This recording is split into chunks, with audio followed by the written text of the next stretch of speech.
Welcome to the Yeah podcast. We're live. We have Art Baltazar over there, and I'm Franco. We're bringing back the OGs, Daddy-O. The old way. We are so on top of things. We're a half an hour early.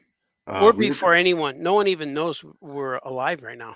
That's right. We were going to start potting at 9 o'clock, but we are so on top of things. It is now 8:30 on here on the East Coast, and we're potting already. Yeah, 7:37 in Chicago area. Chicago style, man. This is episode 2228, I think. 8.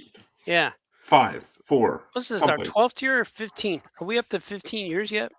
Are we veterans?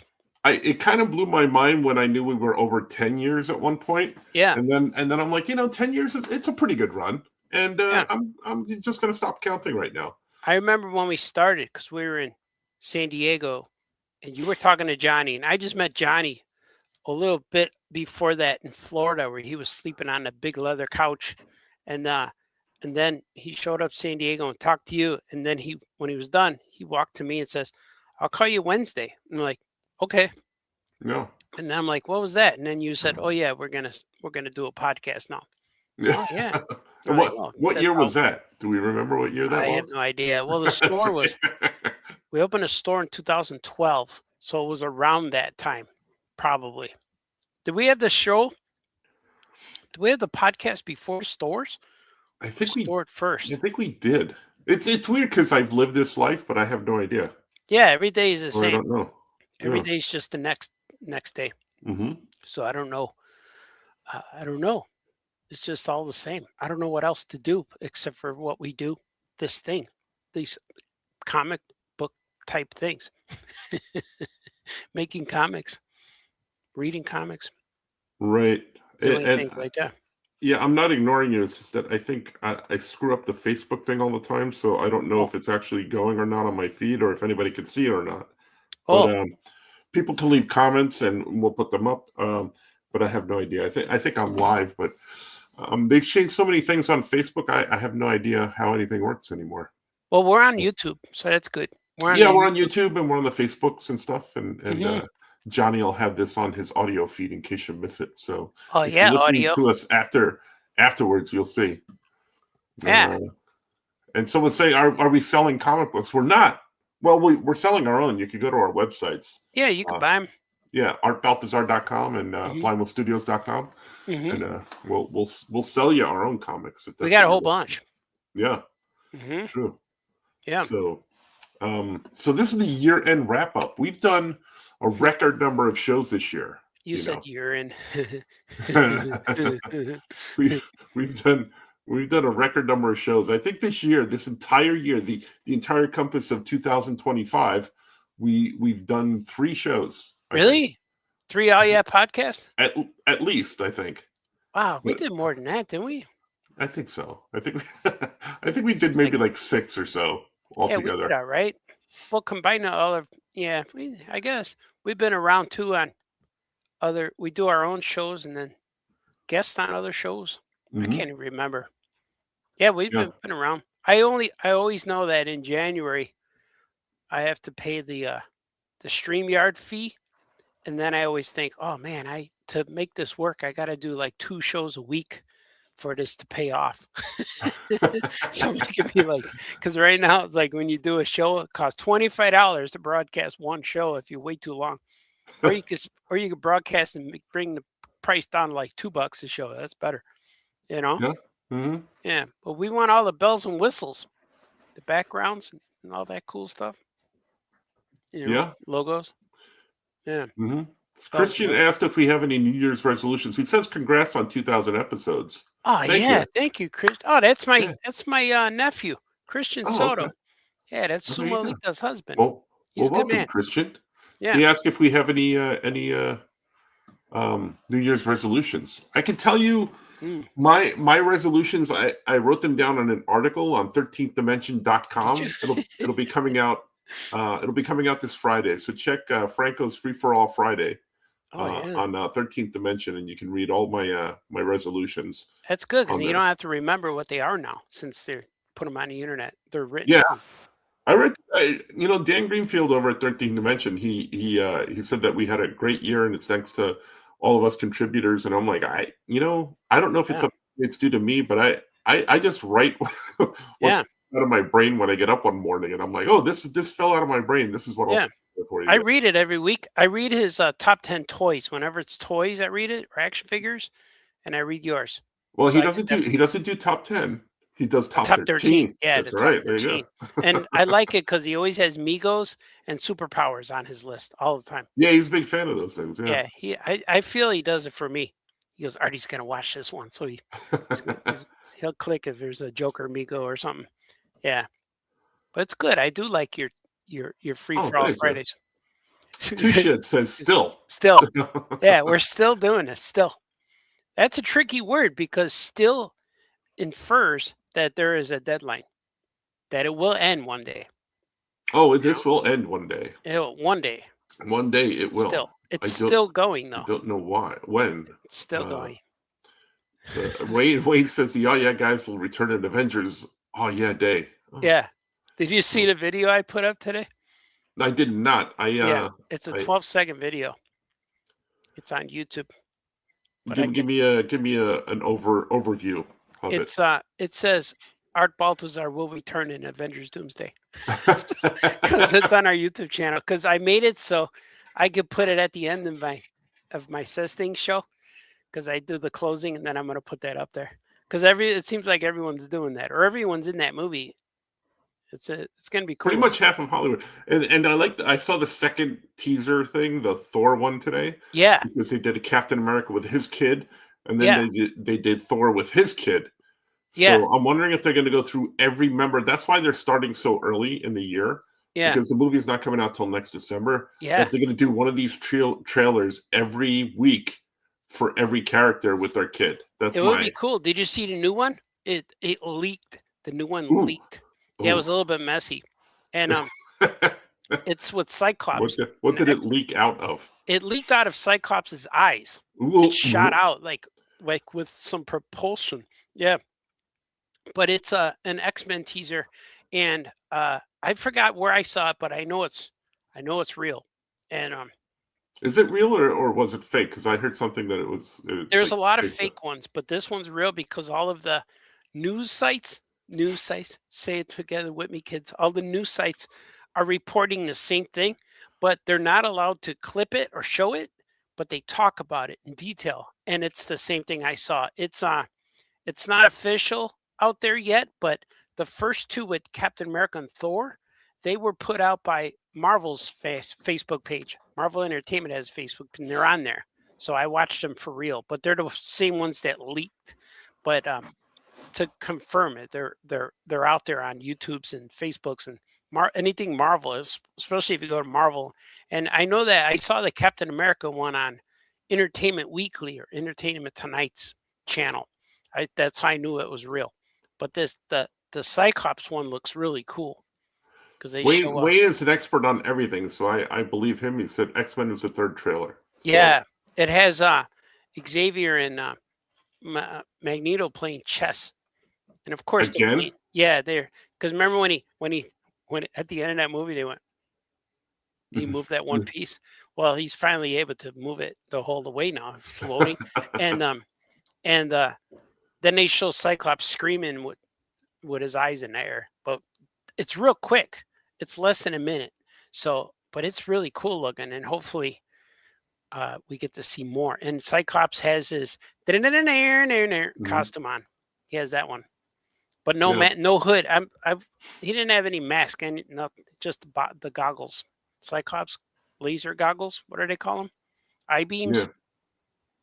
Yeah. His things. Glass holes. Glass holes. Yeah. Yeah, it's glass holes. So they have so many people in this movie, Avengers Doomsday, that they could theoretically release one trailer a week.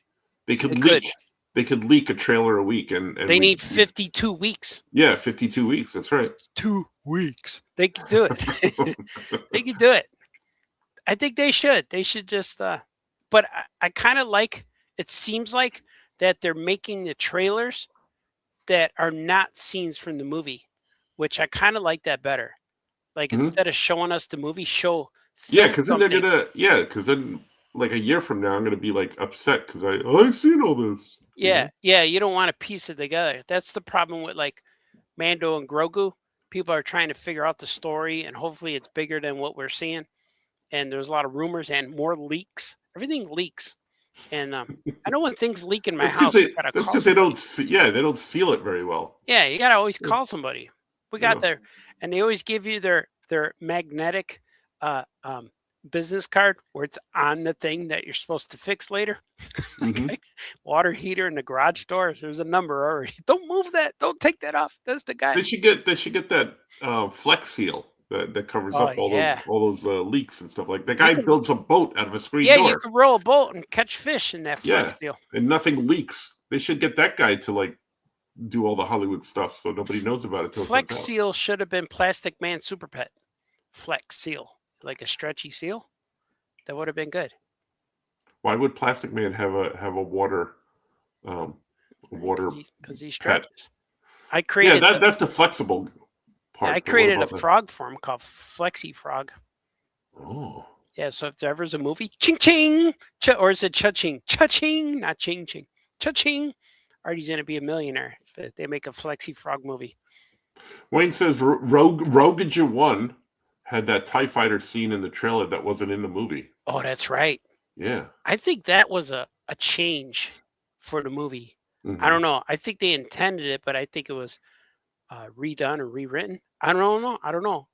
But did the same thing in we just watched El Camino, and remember there was a trailer for El Camino, the Breaking Bad movie where Skinny Pete wasn't being interrogated, and he goes, "I'm not going to tell you where he is. I'm not going to give up Jesse Pinkman." And that trailer was only in that. So when we just watched it with me and Gordy, just watched it, and I went back and said, "I know one more scene," and he said that wasn't in there. I'm like, yep, that was an exclusive thing, but Mm. you need it. You need it though. I'm a big fan of maybe because I went to, like art and film school and I'm like a big stickler on script, Yeah, writing a script for I don't like to make it up as I go along while I'm yeah. doing stuff. That James Gunn has the right idea that he's not going to do any scripts for DC or he's not going to film anything for DC unless they have the script locked down. So not like the Star Wars sequels. They just So make it not up. like the Star Wars sequels, yeah, and not Make like it up as you go. but, there's something to be said for that movie, The Emperor's New Groove from Disney? Yeah. That's, like, one of my favorite animated movies. I think it's Oh, really well written, well done, everything is just spot on in that movie. It comes around nicely, but they didn't have a script. It was supposed to really?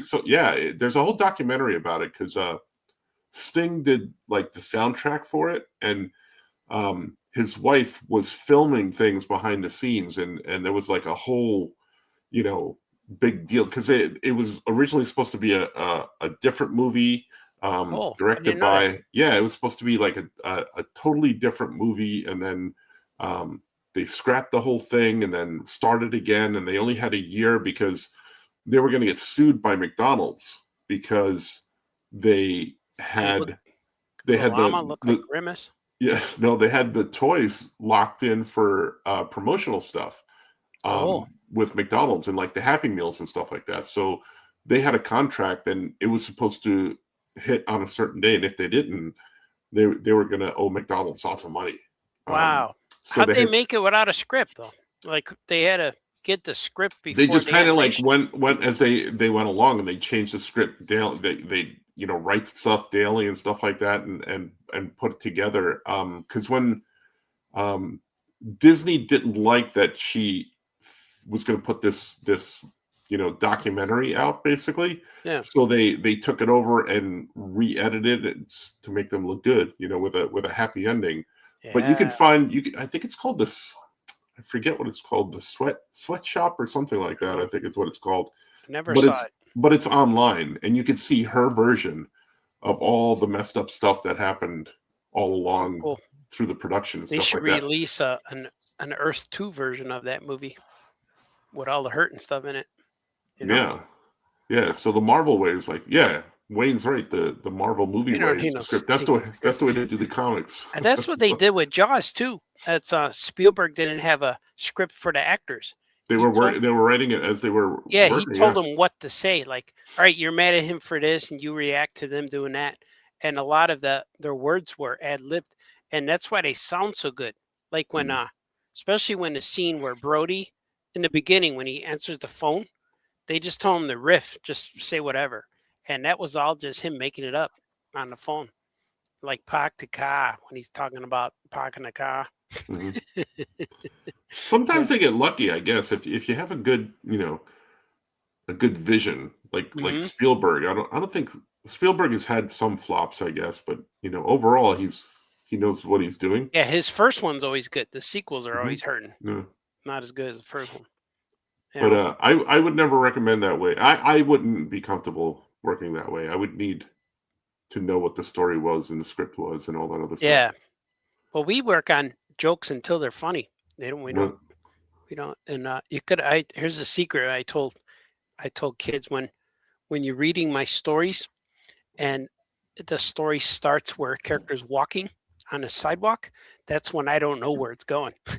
So I'll start thumbnailing it. All right, he's on a sidewalk, and then I'll make up the story as it goes. And it always ends up somewhere else. And that's in the beginning process, because you change things and you add things and I know because that's the way all stories are. Sometimes you kind of make it up as you go along, but then you go back and you edit and you go, you fix it up. I figured out this is going to happen in the ending, so I got to go back and put some of this stuff in here. Yeah, at the beginning. Yeah, most of my stories start from the far reaches of space, an asteroid. Every issue Superman Family started that way. I think I have several comic stories, a meteorite story. Everything has an asteroid coming from space. That's the best thing. Anything can come from space, and it can make sense. You can do anything from space.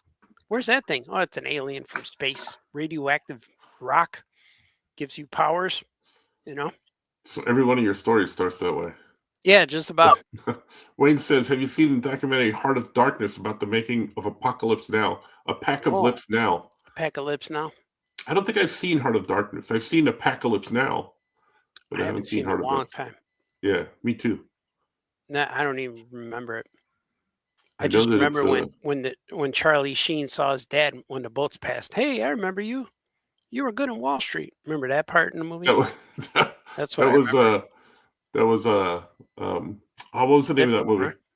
Yeah, that was it was like Rambo Hot Shots. Hot Shots. No, that was Hot Shots. Yeah. Part Duo. Part Duex. Yeah. Dukes. The Dukes. But Charlie Sheen was in the Platoon. He was in the Platoon. Clayton, yeah. And yeah. We're watching the Charlie Harper show now. Every night I watch a few episodes. It's really good. Charlie Harper. I've been retroing it and watching Barney Miller, and my son and I just started watching Soap, because I haven't seen Soap in years, and I was telling him about Soap, and then I found it on the Tubi. Is it good? Tubi channel. Yeah, it's stupid funny. I mean, it's very overacted, but they were making fun of soap operas, so I never watched those shows. I never saw them. I didn't see a lot of stuff growing up. I was a big TV kid. I would watch, that was my only form of entertainment. I never went outside. I'm amazed that I don't have a vitamin D deficiency in my older years because of all the sun I didn't get as a kid. We have that Life Zone, whatever it's called, when you could track your kids on their phones and you could see where everyone is. And I can tell when my son gets to work and where my daughter goes. And every time I look at mine, it says I haven't left the house since the last Wednesday. So I think it turned into different. Now I'm the stay-at-home. I don't go anywhere. I write grocery lists. I ask my wife, you going shopping tomorrow? Yep. All right. I give her a list. So I want it right now. I need cream for my coffee today, but I'll wait till tomorrow. I'll just drink my coffee black today. It's okay. And I'll do that. So I need this, but I'll wait till Friday. No problem. See, I think that's the one advantage I have over you, is that I go shopping. So I leave the house once a week. Yeah, maybe. I do when it's desperate, but if they're going, because right now for the holidays, everyone's home. My house is a full house, except for even those Caitlin girls, those twins from Full House. I forgot what they're called. We got them here too. Oh, Mary Kate and Ashley. Mary Kate, They yeah. live at your house. Is that where they've been all these Yeah, years? and they're still babies. Yeah, they're in our house, so they're saying stuff like remarkable, whatever she would say. And but it seems like that. So everyone's here all the time, every day. And it's this time of year where I have to work every day, but nothing gets done. It's real slow Right. because like Yeah. everyone's here, like damn. And Mhm. I'm going to bed when I can, getting up when, but then the moment you wake up, everyone's here and they talk and they made bacon. So like, damn, what am I gonna do? Yeah. Got to eat the bacon. It's funny because it's publishers need stuff, but nothing Yeah, happens in these 2 weeks because yeah. Since everybody's Thanksgiving, yeah, yeah, everybody's off. So like you have stuff to do and yeah, deadlines, but it's okay if it doesn't get done because nobody's yeah. gonna call you. Well, we're gonna hear on January 3rd or whatever that Monday Yeah. is, January Mhm. 4th, 5th. That's when all the emails are gonna start next Monday. They're coming, man. People are waiting, and it was funny because on Christmas Eve, I got a whole bunch of out of office emails from like every company in the comic biz, even companies I'm not even working for. I'm like, what? This guy at Marvel just sent me, I'm out of office. I got one from IDW, Marvel, Boom Studios, all of them, Simon and Schuster, Random House, whole bunch of them. And I'm like, wow, like this is kind of cool that I'm on their list, but I'm not working for any of these people. And it was pretty cool. And all these things. And well, at least I know who's watching me now. So I save their emails, of course. It's like, oh, I know the editor at Warner Brothers. Cool. So that was pretty funny. And I was telling Gordy as they were popping up all on the 23rd and 24th, I was getting all this stuff.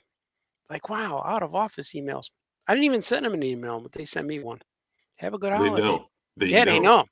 Famous Maybe they're cartoonist on is right. that. Maybe they're on that Life 360 thing with all your kids on it. And they know where you are. Yeah, they know. Oh, Oh, he'll good. get He it. hasn't left the house. Yeah, That means he's working on something. he's either drawing or drinking coffee or sleeping. That's the only thing I do here. You know, Mhm. eat, drink, and be merry. Be Yeah, merry. merry, merry, merry, merry to you and yours. Mm-hmm. I That's never all. got that. Time They for want you sweet. to eat, drink, and be merry, Mm-hmm. like Mary, Jesus, Joseph, Mary. Yeah, Mary Poppins. Oh, Yeah, I got to work on my Lex Christ comic strip. I got it written out real good, and I was gonna do like a long like Sunday newspaper gag, but I think I'm gonna do a comic page. And yeah, I want to do it. I got it. Nice. I got to put it out there because that one Mary and Joseph gag with taking baby Jesus to Maury Povich, that one's circulating again. It's like when it says, when it comes to 3-month-old baby Jesus, Joseph, you are not the father. What? Mary says, I told you. I think that was funny. But I got my Lex Christ one. I just got to put it out there. But I'm afraid my Mhm. mom's gonna get mad at me. That's all right. She will, She though. got through it. She got through it before. Yeah, Reese Bowling says, "Hey, you are both awesome. Thank you, Reese Bowling. Thanks, Reese. I appreciate that." Reese. And Wayne wants to know on that asteroid, did you start with preparation H to help with the story? Asteroid. Yeah, I Yeah. get it. I get Kick you that in your too. asteroid. Yeah. Yeah. You Yeah. you sent the text that made me laugh real hard the other day. Oh no. It was it was I'm gonna say it. I don't care, even though they're little Yeah, kids. do it. Penis Van Lesbian. His birthday was Yeah. He's 100 years old he's now. 100 years old. So Penis fan lesbians. I was laughing, and my wife's like, "What are you laughing at?" I showed her. She goes, "What's that mean?" What is that? Well, he's officially Yeah. too old. He aged out of Legos because Lego says from 9 to 99 on the package. Oh, Yeah, he really? can't Oh play with man. them no more. Yeah. Oh, that sucks. Penis fan lesbian aged out of Legos. Yep. Can't So do it. do they have like like on the mattresses, if you tear off the tag, by order Yeah. of, under law, you can't tear off this tag. You Do can they get have arrested. somebody? Yeah. Do they have somebody that can arrest him, or what happens They there? take them away. They ban it. They take it away. I've How do had you people. know he's not at home playing with Legos right now and Well, saying, "Hey, F you"? the moment he turned 100, the Lego police knocked on his door. Excuse me, Mr. Penis Van Lesbian, but do you have? We might check the premises for any Lego material, and that's the only way you could get away with it. To get your revenge, you got to leave some by the door on the floor, so when they walk in, it hurts. But No, they confiscate that stuff, man. When you get age out, it's like the reverse of underage drinking. You know, Yeah. you get a fine, they I take wonder your if stuff. yeah, I wonder if Lego gets like a readout of everybody's birthdays and like, okay, these 5 people are over 100 this year. Oh, You know? they know who Yeah. you are because the oldest person in the world always makes the news. I think a park ranger just died. She was 104, and I saw that, and it gives us hope because she started being a park ranger at age 84. So she worked like 20 years as a park ranger. Now Wow. imagine like Yogi Bear, like say, "I'm gonna get you, boo boo," but it's the park ranger said Yogi. Park ranger's not gonna like that. She's an old lady, boo boo. She won't do anything. She'll be dead soon. She'll 20 never years catch later. us. Yeah, 20 years later. She probably has a Jeep and a gun. I don't know if park rangers have guns. They got shotguns to shoot the bears. I don't know. I like that Yogi Bear has thought about this. She's 85 years old. It's 85. She's never sure. How long can she last? 2, 3 years at the most. Relax, boo boo boy. Yeah. She's not gonna like She's this, Yogi. 104. Yeah. I never thought she'd last that long. Yo, Boo Boo will say, when I met her, I was only 10. Now I'm 30 and she's still here, Yogi. Yeah. Do the math, Boo Boo. Now they got a new one. No, like, I don't know if someone replaced her. They could replace her with any age at this point.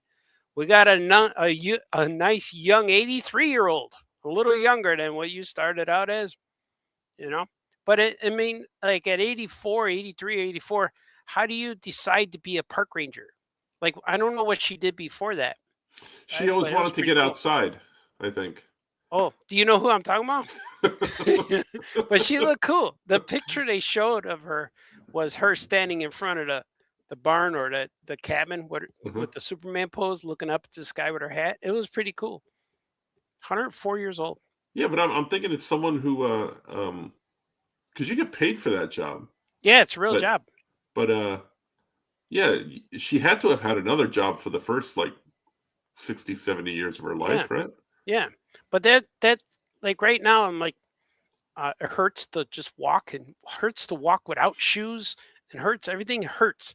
But I wonder like how she did it. It proves that maybe the park ranger job doesn't hurt. You know, like nothing hurts while I draw, but when I try to do other things, like get on a ladder and hold something or hang a jacket in the closet, it hurts. Everything. Well, maybe because Sonny gave me a I- big coat today, and it's true. I was in pain hanging up this coat. It's a big winter coat, like a big, just giant, like what the Navy guys wear. Just real big, heavy coat, and it fit great. And I put it on a closet, and it's kind of so heavy that the hanger's now going to bend. But I hung it up. And then you go look for your Yeah, jacket, and it's on. You yeah, can't find it and because it's on the it's floor. Yeah, looks like it's melting, and the hanger's like we're looking weird. But my arms up here, I'm hanging. Oh, I'm like I pulled it. I pulled my does it hurt? Does spatula. it I also pulled my hurt when you're wearing spatula the muscle. jacket? I hope no. I tried it on. It felt good. It felt like I was being hugged by a giant mom. It felt good, or father. So going back to the park ranger thing, Yeah. if it doesn't, if it's good for you, you were saying, I Yeah. don't know, because I've seen those Yogi Bear cartoons, and the park ranger takes a beating. He runs a lot too. Yeah, And chasing him with his finger up like this. Yeah, you got to get those picnic baskets. I don't know. That's something to look into because I know a lot of celebrities are becoming cops, like Lou Ferrigno and the former Superman, Lois and Clark. And I just saw something. Oh, was I watching a fight? Boxing? Do you like boxing? One of the boxers. Oh, it was Spider Silva. You know that guy? He was an MMA guy. no, He I just know Spider-Man. Oh, Spider-Man. Yeah, this is Spider Silva. Spider-Man Silva. I've heard But of him. Yeah, yeah, they asked him what if he's gonna retire, what's gonna do. He said he's gonna become a policeman, but he's still gonna fight. So imagine getting pulled over by that guy. Just give me an excuse. I'll kick you with my leg, you know. But I find out all these celebrities are becoming police officers, even like Steven Seagal. He's a cop now. It's like I wonder if that's the way to go. Imagine Tom Selleck being a police guy, or just these real big, handsome actors, former actors and boxers and Olympic athletes. I don't know. Maybe I don't that's a know if way to they're. go I too. don't know if they can really be on the street though, or something. Yeah, It's everyone tough to would be. like imagine if they hired like Sofia Vergara to be a cop. I think Yeah, the I'd want crime, to be arrested yeah, like every day. yeah, crime rate would go up, Yeah. especially like if you know, I'm gonna rob this place. You got to find out where she works, and I bet anywhere she works, her crime rate will go up. And then people will they won't run very hard. They'll just jog lightly. Did she tackle me? Wait, And they is fall. she's got high heels on. I'll go slower. Yeah, just go slow. Let her catch you, dude. It's worth it. You know, like that might be something. You're gonna get canceled, Baltazar. Yeah. Wait, it says frisk me. Yeah, yeah, frisk Frisky, me. yeah, Yeah, absolutely. yeah. I would Like want stop. Yeah. Is that a weapon? Maybe. that. Maybe. Yeah. I was thinking of becoming a park ranger. Nah, be a police officer. So what if Sofia Vergara became a park ranger, or Verma Farmiga? Verma. That'd be good. Verma Farmiga, park ranger. Verma. Hey there, boo boo. We got a new ranger. Her name is Verma Farmiga. I don't think Verma's gonna like this, Yogi. I don't think Ranger Verma's gonna like this. Ranger Farmiga. Ranger Farmiga. She's not gonna like this, Yogi. What's the matter, boo boo boy? And another thing I noticed, they don't even make picnic baskets anymore. She wants everything low carb. What are we gonna do? She wants everything low carb. What's the celery and asparagus? We can't do this, boo boo. I don't really like artichoke dip. She's looking out for your blood sugar, Yogi. What's the problem? I'm a bear. I'm a carnivore. We could eat berries too, Yogi. That's not good, boo boo. I'm hungry all the time. Verma Farmiga. I'm a carnivore. Yeah, that's good. Yeah. Unless you're like my my 80-year-old dad when he loves his fruit trees that he grows in the backyard, and one day there was a bear climbing his peach tree. Really? Yeah, it was a big bear. Right out back of his house, and they were sitting on the couch. My sister told me the story. I was away. I was at I forget which convention, New York Comic Con or Book Con or something like that. I remember it was New York City, and they were sitting on the couch, and my sister looks out the back. They were sitting watching TV. And she looks out the back window. I think I told the story, but anyway, she sees something, and she goes, "Is that a bear in the backyard?" And my dad goes to look, and the bear was climbing the peach tree. Oh no! Getting the peaches, and that annoyed my dad. So he went out there and started throwing rocks at the bear. Yeah, because he didn't want him eating his peaches. And I'm like, why did you do that? I didn't want him eating my peaches. I'm like, bears run really fast. He goes, yeah, but he was eating my peaches. Your dad could probably wrestle a bear, though. At that point, I was thinking that he would rip his shirt off. Yeah. Yeah, your dad would rip his shirt and then he would become shirtless bear fighter. He would. He would grab a stick and climb the tree and whack the bear before he climbs up. He would. I know that would happen. Don't be taking my peaches. Franco's dad's not gonna like that, Yogi. He's like, he'll never recognize me. I'll take my head off and my tie. He won't know it's me. He's not gonna like that, Yogi. You're dealing with Mr. Aureliani. Wayne says, doesn't Verma raise goats and make her own cheese? It's getting a little personal there. Farmiga cheese. Farmiga cheese. What kind of cheese? Farmiga cheese. We could use Verma. What has she been doing lately? She's been in those conjuring movies, the scary ones about the haunted houses and stuff like that. Oh, last time I saw her, she was playing Norman Bates' mom. That's the last time I saw her. She did a whole bunch of scary conjuring movies. Does she play the mom in it now? Is she always the mom now? She's the wife. It was a husband and wife duo. These are real people that would do go out and investigate haunted houses and stuff like that. Based on a true story? Yeah, I believe Really? there was that haunted Raggedy Ann doll. Art Caney says Arcany sup. says sup. Yeah, I know Arcany. yeah, he says sup. Sup. Um, yeah, the haunted Raggedy Ann doll, Mabel or something like that. It's called Oh yeah. or whatever. It's here in Connecticut or was here in Connecticut. Mm-hmm. That's them. The couple that owned her. The They haunted were doll. yeah they would do paranormal investigations. And I'm not sure, but it might have been someone else that did the Amityville horror Mm. thing. Wayne says it's Annabelle. That's right. Annabelle is the name of the doll, I not can't watch Maybelle. any of those. I Maybelle. get scared. Not my Yeah, style. yeah. Yeah. And Art Keeney says The doodle doodle doo. dude. Yeah, man. Yeah. I remember. So Yeah, yeah, it's good news. and I don't know if they did the Amityville horror ones too. I think that might have been somebody else though. I remember that movie scared the heck out of me. Yeah. The Why do they Amityville call horror. it paranormal? Because paranormal means there's like two normals. Be like a couple normal. No, not pair of normals. Oh, Paranormal. pair of Para. normals. Yeah. Oh, peril. Yeah. Yeah. Para means like they came down on a parachute or something like that. Like, but you only get one chute in a parachute. There should be two. Yeah, Like it's a not a key. pair of shoots. Yeah. It's not a pair, right? Even like Yeah. a parakeet, you only get one keet. There should be Yeah. two all the time, right? Arcady says Annabelle, that's a doll, right? But he also says I can't even watch The Wizard or Oz or The Wizard of Oz. Why not? Why can't you watch that? He doesn't Is it have scary? TV. Yeah.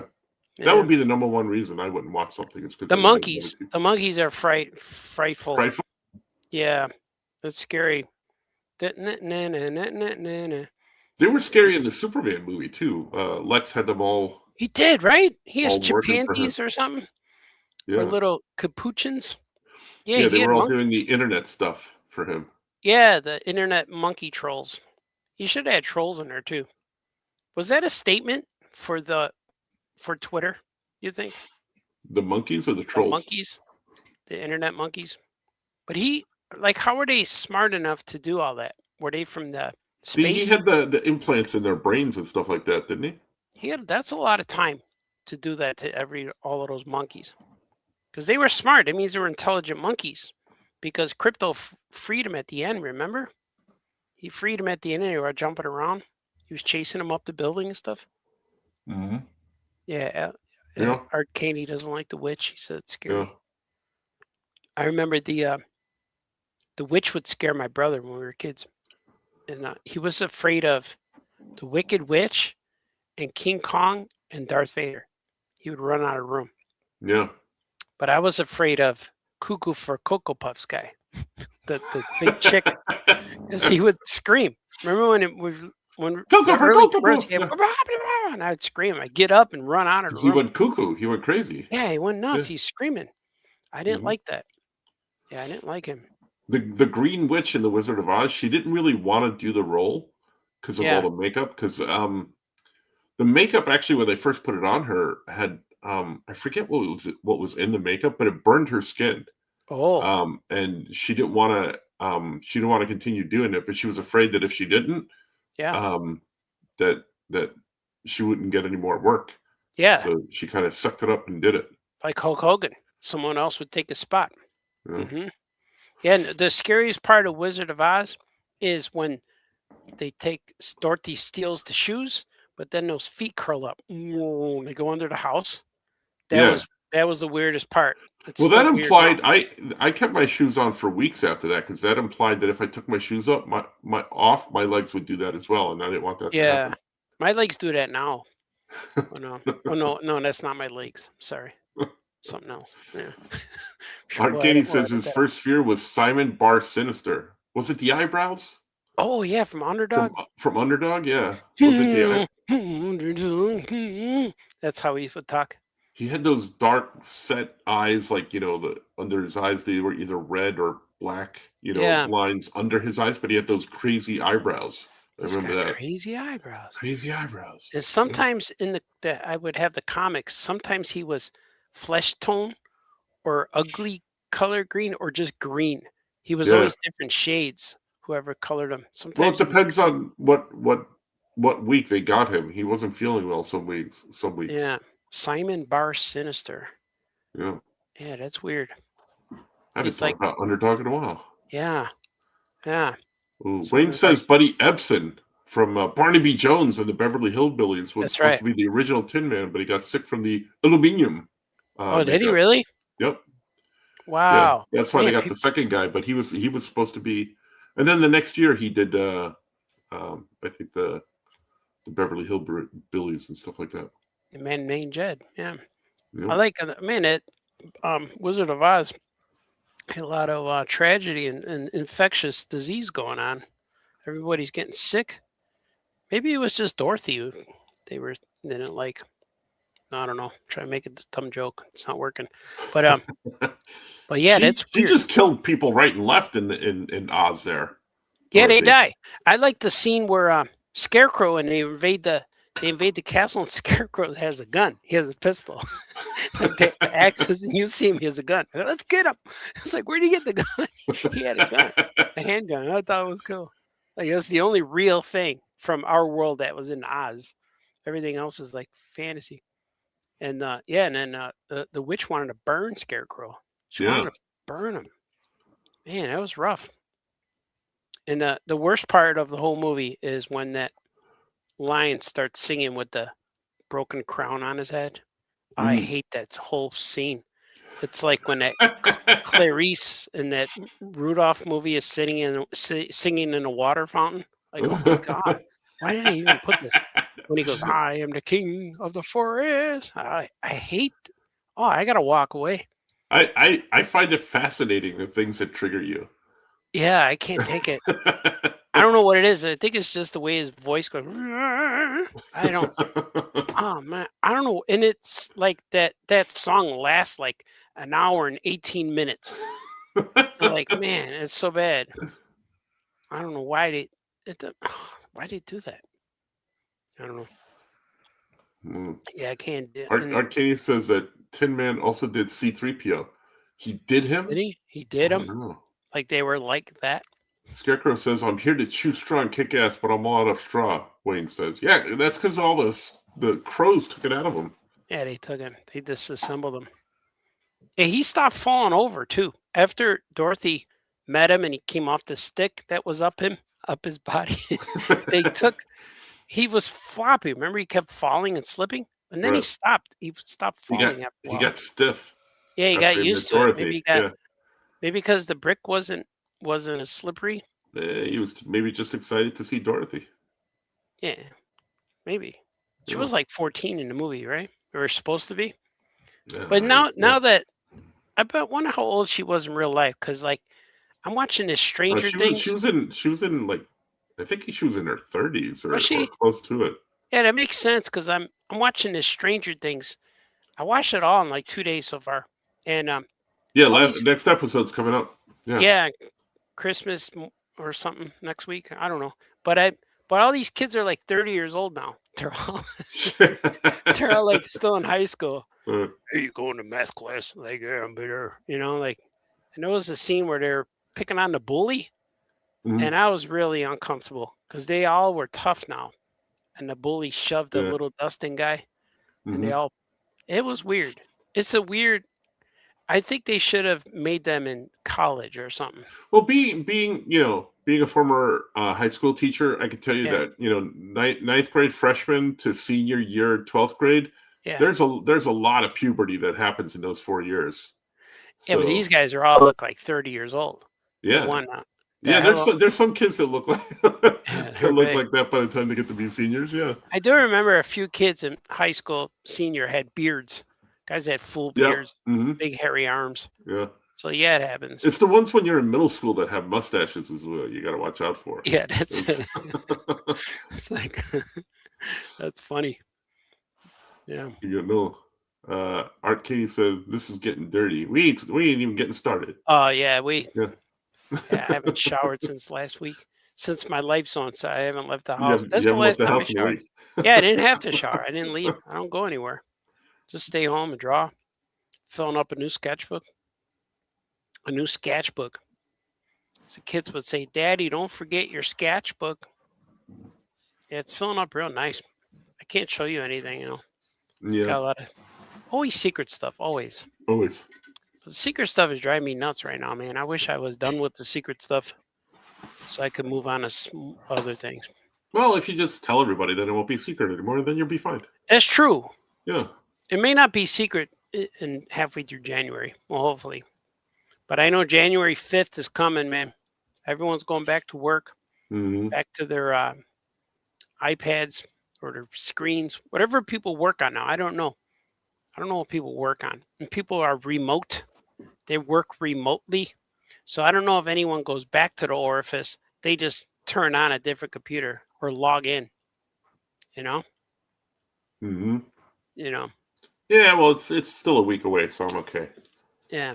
I can wait. I got my grocery list for tomorrow. So you're going grocery shopping? No, my wife and daughter are. I gave them a list. And I made a list, and it's a long strip. So I said, fill it up. Don't write too big. We're going to get a lot of stuff. And we're looking at places that will deliver tomorrow because a lot of places close early. So if we want to have our New Year's Eve party, we got to start it at 5 because places close at like 6 and 7. Like, man, so we can't time it for midnight. So we got to hopefully eat dinner or eat our snacks, or I don't know. I don't know what to do. I don't know. Our New Year's Eve party will consist of eating earlier and then sitting on the couch to watch movies to wait till midnight. Yeah. Which means that we'll eat early, sit on the couch to watch a movie, and promptly fall asleep. And then wake up sometime, maybe before midnight, possibly after. They rewind it. Just keep it on that channel. You can rewind it. On you Dick guys Clark's New Year's Rockin' Eve with Ryan Seacrest, which I find offensive because every year I tune in and Dick Clark's not there. They keep adding names to it. Yeah. And then I want Dick Clark to show up. I want Mario Lopez on there. It's about time he gets that show. He's a good-looking young man. Instead of Ryan Seacrest. Well, he could be his partner, I guess. But I don't see Ryan so much. I see that other guy, Andy Cohen. I see him on there, and Anderson. Oh, they do the white hair CNN or something like that. Is that a different show? Yeah. That's on CNN or something like that. Oh, I see that. Maybe I see Ryan. I don't know. But Mariah Carey's always making a mess of herself on those shows. She's always forgetting lyrics and she always rings in the New Year in a weird way. She's always cold. She doesn't wear clothes. Shows up. I think she gets messed up after Christmas because of all the Christmas song that she does. They put her back in the deep freeze and she knows it's time. They bring her out for New Year's and she's like, wait, this isn't what I do. Yeah. But what a brilliant thing for any musician to write a hit Christmas song, because your song's going to be popular for the next 40 years. It's got to be a hit because there's a lot of Christmas songs every year, new Christmas songs every year, and a lot of them, are not hits, right? Yeah. Because I hear sometimes I'm like, I didn't know this person did a Christmas song, and it was from 90 something or whatever. Chestnuts roasting. Yeah. I heard a Backstreet Boys Christmas one the other day in the car. Oh. And I'm like, wait, who's this? And my son was like, oh, it's Backstreet Boys. I'm like, how do you know this is Backstreet Boys, first of all? Yeah. And then it was a Christmas song that I had never heard.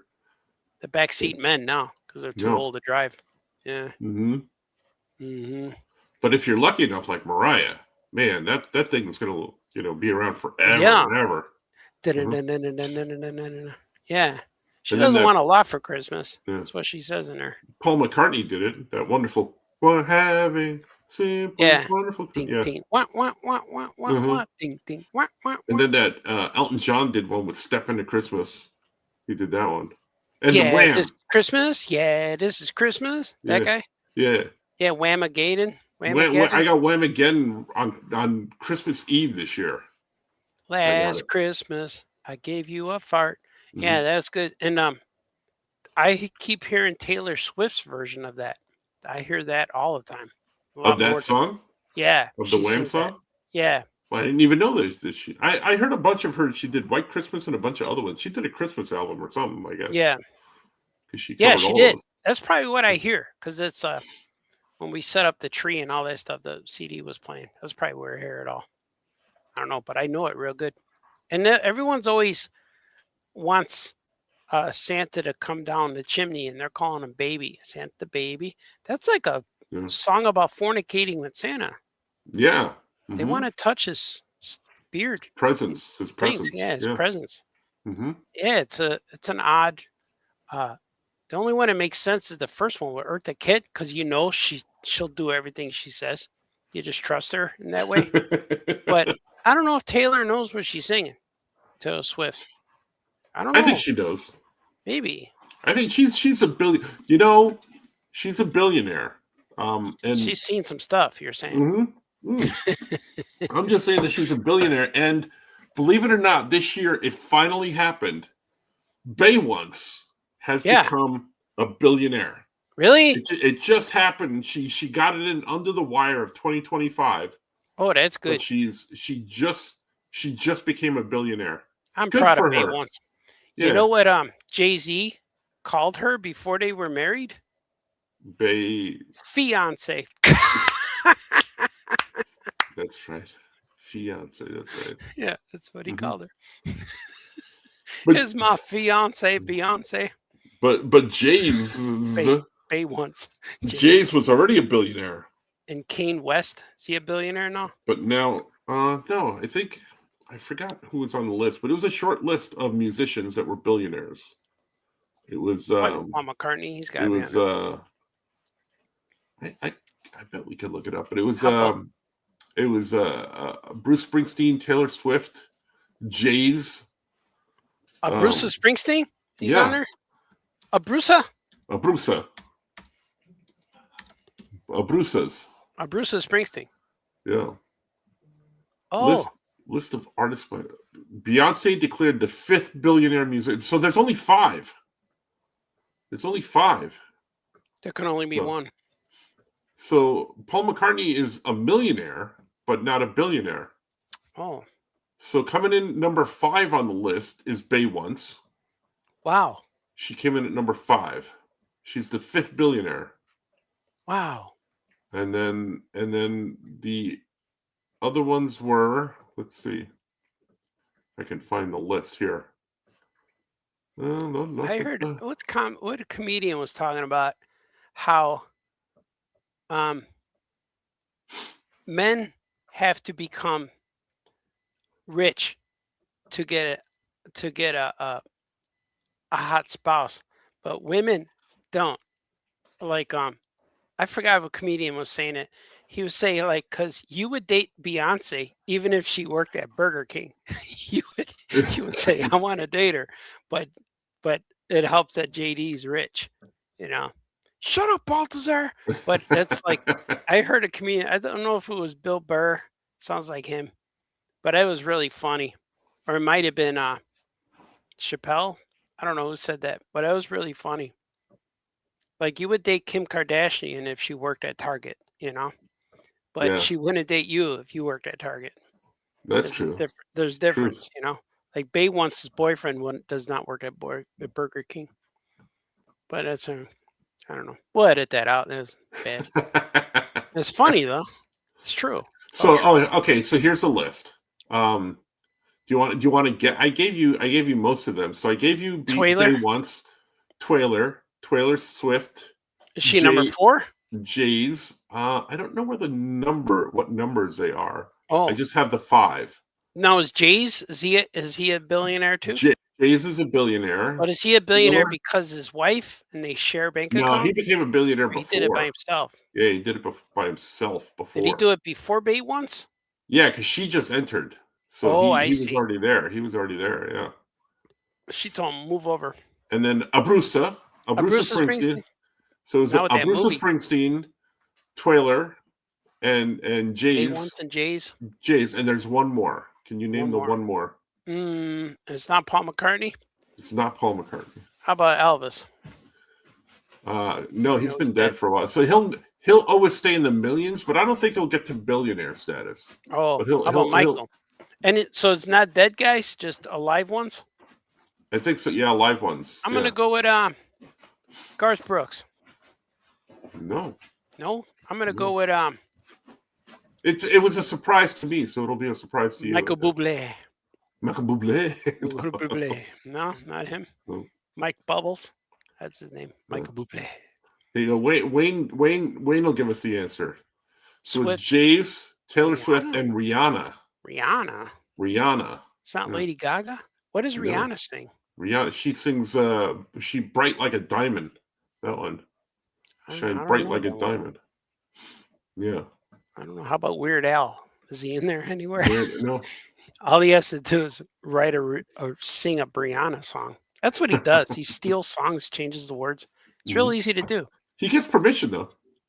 Yeah, I guess. If he does, if they don't, he reaches out to the artist, and if they don't want to, then he doesn't do it. Yeah. What would he do with the All Yeah podcast theme, you think? We don't really have words though. He can make words. Mm-hmm. He does songs that aren't parodies. Does he? No. Parodies. You get two of these. Nuts. Yeah, D's nuts. Parodies. It's pretty good. Parodies. Parodies. D's nuts. Yeah. But yeah, it's Rihanna. And I don't know. I've heard a couple of Rihanna songs, but I didn't know that she was in the Billionaire Club. I didn't know she sang. Yeah. She's spectacular. She's fantastic looking, but she's got them tattoos and stuff. Which yeah, I don't know. I don't know much about her. I know she got choked a little bit a few years ago. She was somebody, but she was in a couple of movies too. She was in that. Was she? I want to say she was in that Battleship movie. Was she? Yeah. Nobody watches that. She was it was a horrible movie. But Alien, she seemed like she'd get chased by an alien or something. She's been in a couple of. You know who's all over the place is that Bad Bunny guy. He's singing, doing a tour. He's wrestling in a wrestling I only ring. heard about him because he's gonna be at the Super Bowl halftime. Yeah. But well, he's been in a whole bunch of movies. Do you ever see Bullet Train with Brad Pitt? You ever see that? I heard of it. I'd never seen it. That's a good movie. You should see it. It's fun. And he was also in a movie my son and I just watched the other night with Austin Butler. I think the guy that was Elvis in the movie. Yeah, I like him. Yeah, he did a movie recently, and Bad Bunny was in that too. Austin Butler would always make a good Gambit. I always thought. That's what I said. Yeah, I said he would. Yeah, I said that the other day. I don't know, did I say it on the podcast? No, I haven't heard it. I just said it. I said it to someone the other day when I was talking to them. I said, "Hear me out. Not Channing Tatum, but Austin Butler, because he's got that real thin frame. That he's thin. Yeah, because Gambit's not a big guy. He's thin. Because you got to wear that. You got to wear that headpiece that Gambit has. And Channing Tatum, although he's very physically fit, Caught Stealing. Thank you, Art Caney. Caught Stealing is the movie that Austin Butler was in, which I enjoyed quite a bit actually. It was real good, but very almost kind of like Pulp Fiction type of feel to it. So that's what I recommend. But Channing Tatum, even though he's real muscular and stuff like that, when they put that thing on his face, he looks like he's like puffy, and out of thick. I bet he takes it off in the movie. That's what they do all the time. But Austin Butler, I think his hair's not long enough. It needs to be swooping. Because Austin Butler was in that Dune movie, the second Dune movie, and he was bald and he was real thin and white and pasty. And he was real. And then I was watching Caught Stealing the other night, and I said to my son, but I think, I don't know if I said it to Johnny or something like that, but I said, you know who would make a really good Gambit is Austin Butler. Yeah.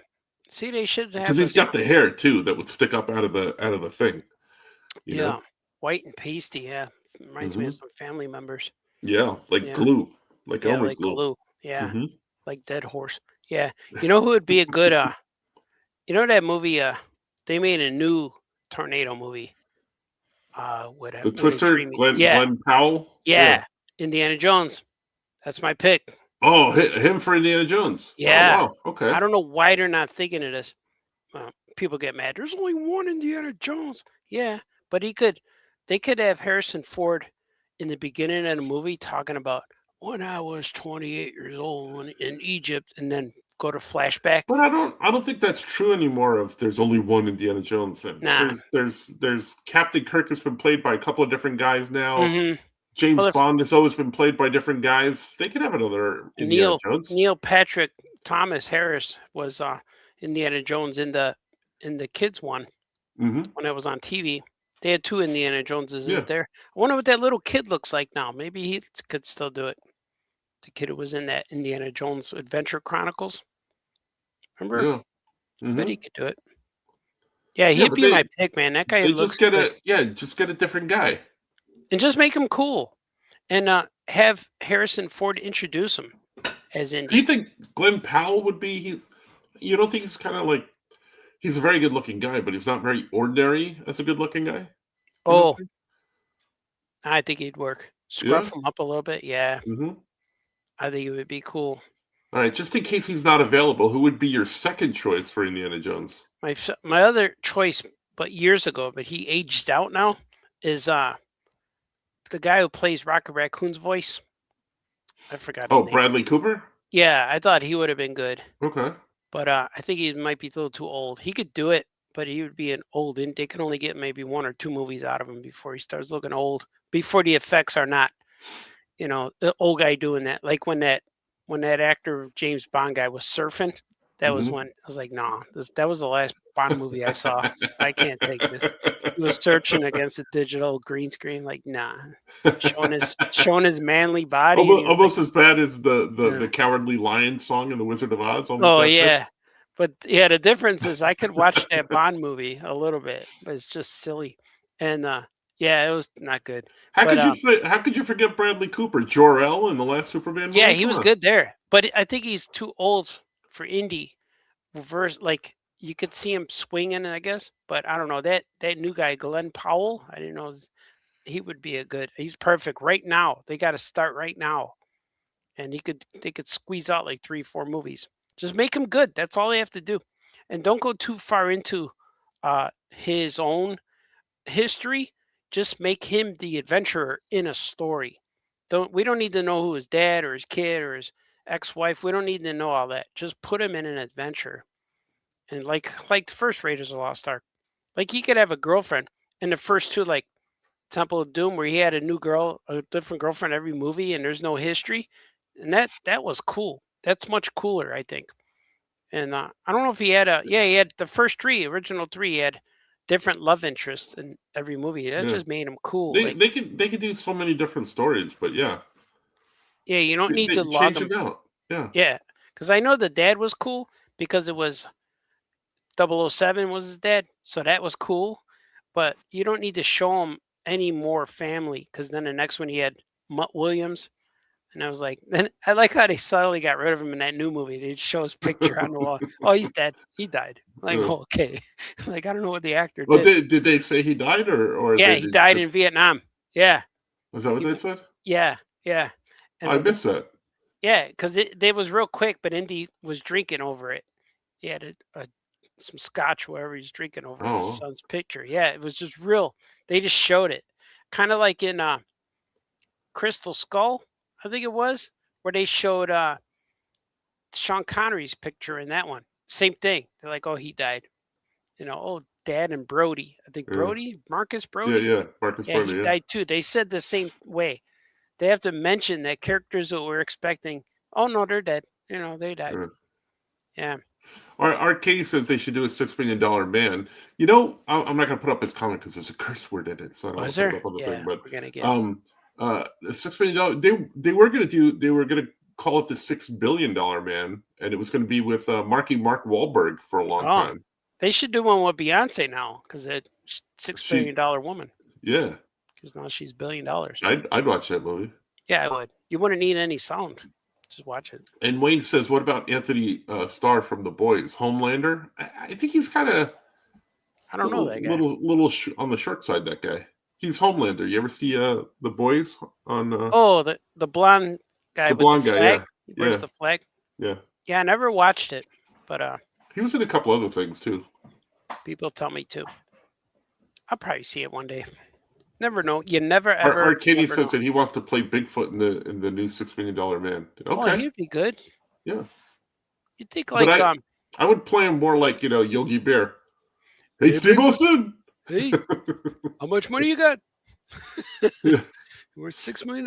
You're worth $6 million. That's a lot of picnic baskets.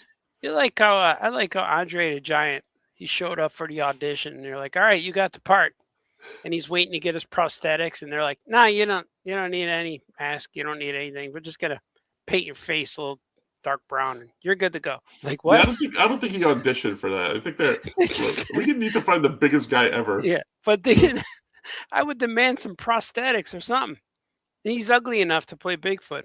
Nah, we got you. Just grow your hair a little bit and get her a beard, and you're good. Perfect. And I know when I had the Bigfoot Meagle figure, and when I got it, I'm real happy. And my daughter said, "Dad, who's that? What's that?" And I said, "This is Sasquatch, Bigfoot." She said, "It's just a guy with a beard." Like, yeah, don't look like an ape or nothing. Looks like a big hairy fat guy. Well, I got it here. It's real close. I could reach him. I could possibly reach it. Let's see, without getting out of my chair. I got him. There he is. Look at here he is. There it It's It's a lot of fur. He's just a guy with a fur I don't like where your finger is though. Yeah, it is. Well, that's not my finger. Oh, That's my gosh. part of the action figure. Yeah. Oh my gosh. He's a little floppy. I think he might be broke. The wires. You know when you get those emails from the Nigerian prince asking for money? I think we got our first live one here. I am Really? Bobby the Legend, Jamaica foreign investor. What's your live about? Well, if you were watching, our live was about Bigfoot's gigantic things. It's about billionaires and sending money to Nigeria. So we got That's what we're gonna do. We got our first what do you call that? Scam thing here? Yeah, I started to get scammed too on some of my streams. Yeah. Oh. That's I'm honored. Yeah. Yeah. I'm glad we made it. That there's a bot. Is that a bot? Yeah. I think following so. us? I think so. Yeah, I think we're gonna get called out for your Bigfoot thing. Really? I thought it was very funny. squatchy. I'm gonna name him Dave. Like Dave Shite. Yeah, he kind of looks like him. Yeah. And his feet weren't very big. It's like regular size. I wish they made him huge.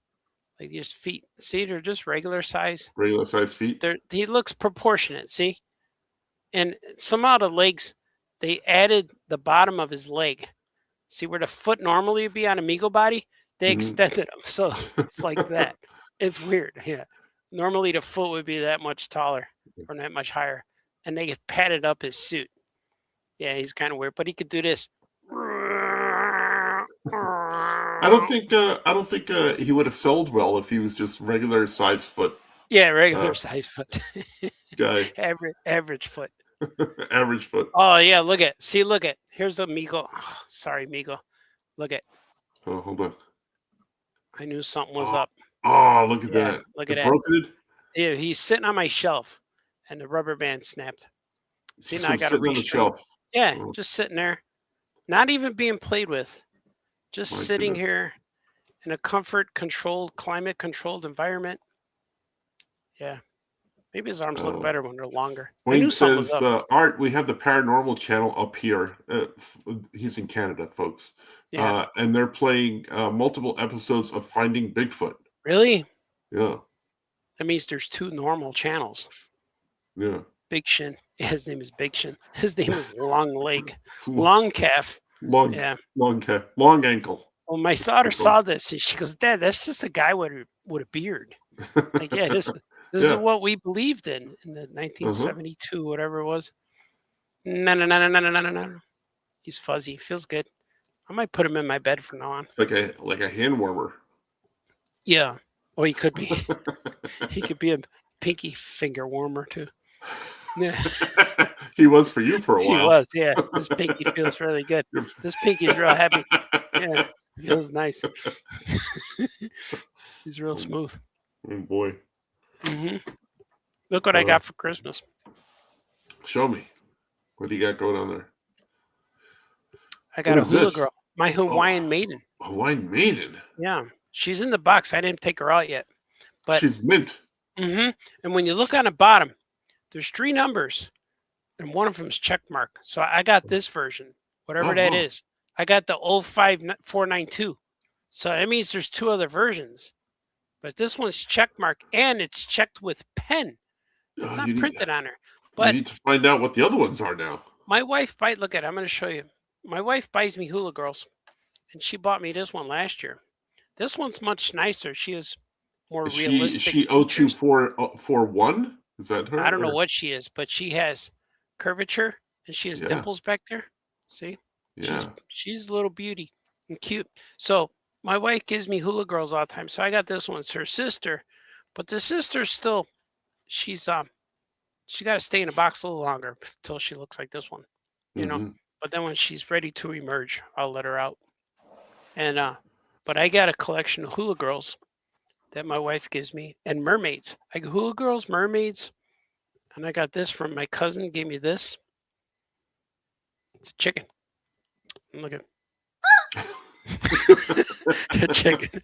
So I get weird stuff for Christmas. I get stuff that one's all blue. Yeah, blue chicken. I don't know why it's blue. Choked. He was choked. Yeah, it's frozen. It's frozen chicken. Yeah, look, I got Bigfoot shedding. I got his fuzz here. Like, I'm gonna put it right. Man, yeah, fuzz. what's happening? Look at it. It's fuzz. Bigfoot. I hope that's fuzz. He's just coming apart. My toys are falling apart, man. I got Hula Girls, and Bigfoot figures. Things are happening, man. Living life like a rock star right now. Just doing my thing. Yeah, we should get to the. I guess we should, because we've been on for an hour yet. We haven't gotten to the year wrap up yet. Oh, do we have a wrap up? I think so. We're at the end of the year, so a whole bunch of stuff happened this year. But for the life of me, I can't remember anything of what happened. What did we do? There were big stories of well, one of the big things is that DC actually came out with a good movie, Superman. A Superman movie that was that this year. Yeah, that it kind of kicked Marvel's butt there for a while, and you know what, DC's doing really well in publishing. Their Absolute line is like all kinds of butt. I just bought the KO books, the first 2 I bought. And I haven't bought those. I got the tie-ins from the Justice League, but I haven't bought the KO books. Did you read the Deadpool Batman book? I read the first one. I have the second one. I haven't read it yet. I don't know if I'm changing or if my brain is different, but I read the one where Deadpool Batman are leaping towards. It's a yellow cover. Was that the first one, or is the one? Was it written by Grant Morrison? Grant I haven't read the Grant Morrison one. Oh, I don't know what's wrong with me, maybe, but I have no idea what that book was about. I read the first 2 stories, like the one with Batman, Deadpool, and then I read the one with Constantine and Doctor Strange. I read them and I had to stop. I was physically getting a headache and frustrated. Like, I don't know who's writing comics that they think those stories were good. I don't know what it was. Like, and I get it, Grant Morrison. And yeah, well, Grant Morrison, he can be like, like everybody, but it's Grant very Morrison can be hit or miss. Like when he's firing on all cylinders, Grant Morrison stories like what the hell was that? But it always makes in sense. a good way. Yeah, Morrison's stories always make sense when I'm telling somebody what I thought it was about. But when you're reading it, it's so confusing, and he's very meta because he's into all the universes. So he knows all the versions of Batman. He knows all these deep cuts of characters. I think he was the one who brought back that Zur Raleigh guy, who's that Batman with the yellow and purple costume and he's like multiple sleeve colors and stuff. That one, he looks like a zombie Batman almost. But he brought him back because it was a deep cut, and I like that character. But this book, I have no idea what it was trying to do. And somewhere in there's a big typewriter, and I guess Grant Morrison is in it, typing the story in the story. And I don't know who over there approved it and said, that's an amazing story. Let's publish this. We're going to sell it. This book's going to sell anyway because it's a big major crossover. We didn't cross over in 30 years. So let's put it together. We got Grant Morrison. perfect. Let him do whatever he wants.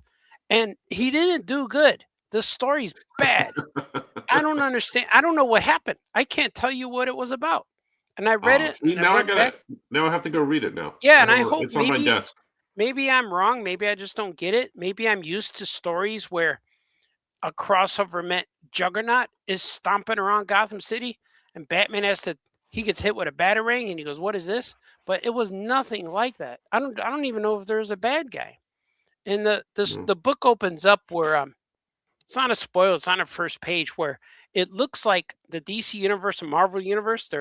They're people, um, which is like, and they start kissing, hugging, and making out, and it looks like that's what made the universes merge together because these two are fornicating. The mm, universes are being romantic, and I guess that's why they're so intertwined. I don't get it, but even the Doctor Strange one, I don't know what they were doing. Like mm. John Carter, whatever his name is, he knocked on a guy's door. He was looking for magic, and he found the window, Doctor Strange's window, and he found him. And then he said something like, "Oh, you guys wear costumes, you guys wear tights." And he says, "Well, I'm this," and he goes, "Okay." And that's all I remember. I read the whole thing. I went back and reread, and like, this makes no sense. Like, I don't know why this book. It's obvious people aren't reading it. People are buying all the covers and bagging and boarding them and slabbing them and all this, but I don't know what they're about. And I couldn't I even think, read. yeah, I think they're not supposed to be really, I guess, continuity driven. They're just like fun stories, like these two Yeah, together. But yeah, I could they see don't that. have to be. Yeah, they don't have to be continuity, Right. but the story makes no sense. Remember, like the original Batman or Superman Spider-Man book was really good when they fought like Luthor shot Superman with a red kryptonite spray, like a red sunlight, Mhm. and then Spider-Man fought him and hurt his hands, and then they fought, and then they teamed up, and Spider-Man got a job at the uh, at the Daily Daily Planet. Planet, and they Yeah. switched, and that was cool. It was a good story, even with the Hulk and Batman. Batman found a way to beat the Hulk by putting something in his ear. I didn't read it since I was a kid, but I remember even Teen Titans X Men was I just cool. got my copy of that signed by Jose Luis Garcia Lopez just Oh this year. yeah. Yeah. Oh cool. Hmm.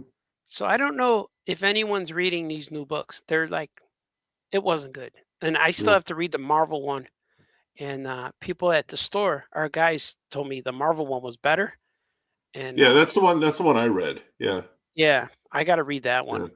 So I got to read But the other one. All right. So we'll read that and we'll report back to each other on the next yeah, pod and see what because we I didn't thought. spoil anything because I don't know what Yeah. I'm spoiling. But I just said I You know, which didn't. was I was just very which was confused. a very meta book. It was a very beautiful book because it was illustrated by Michael Cho, who's a fantastic artist. Oh yeah, The Veracity Trap, or I don't the know that. Veracity Trap. Oh It was written by Chip Kidd, and that was a very meta story, and I was like, oh, okay.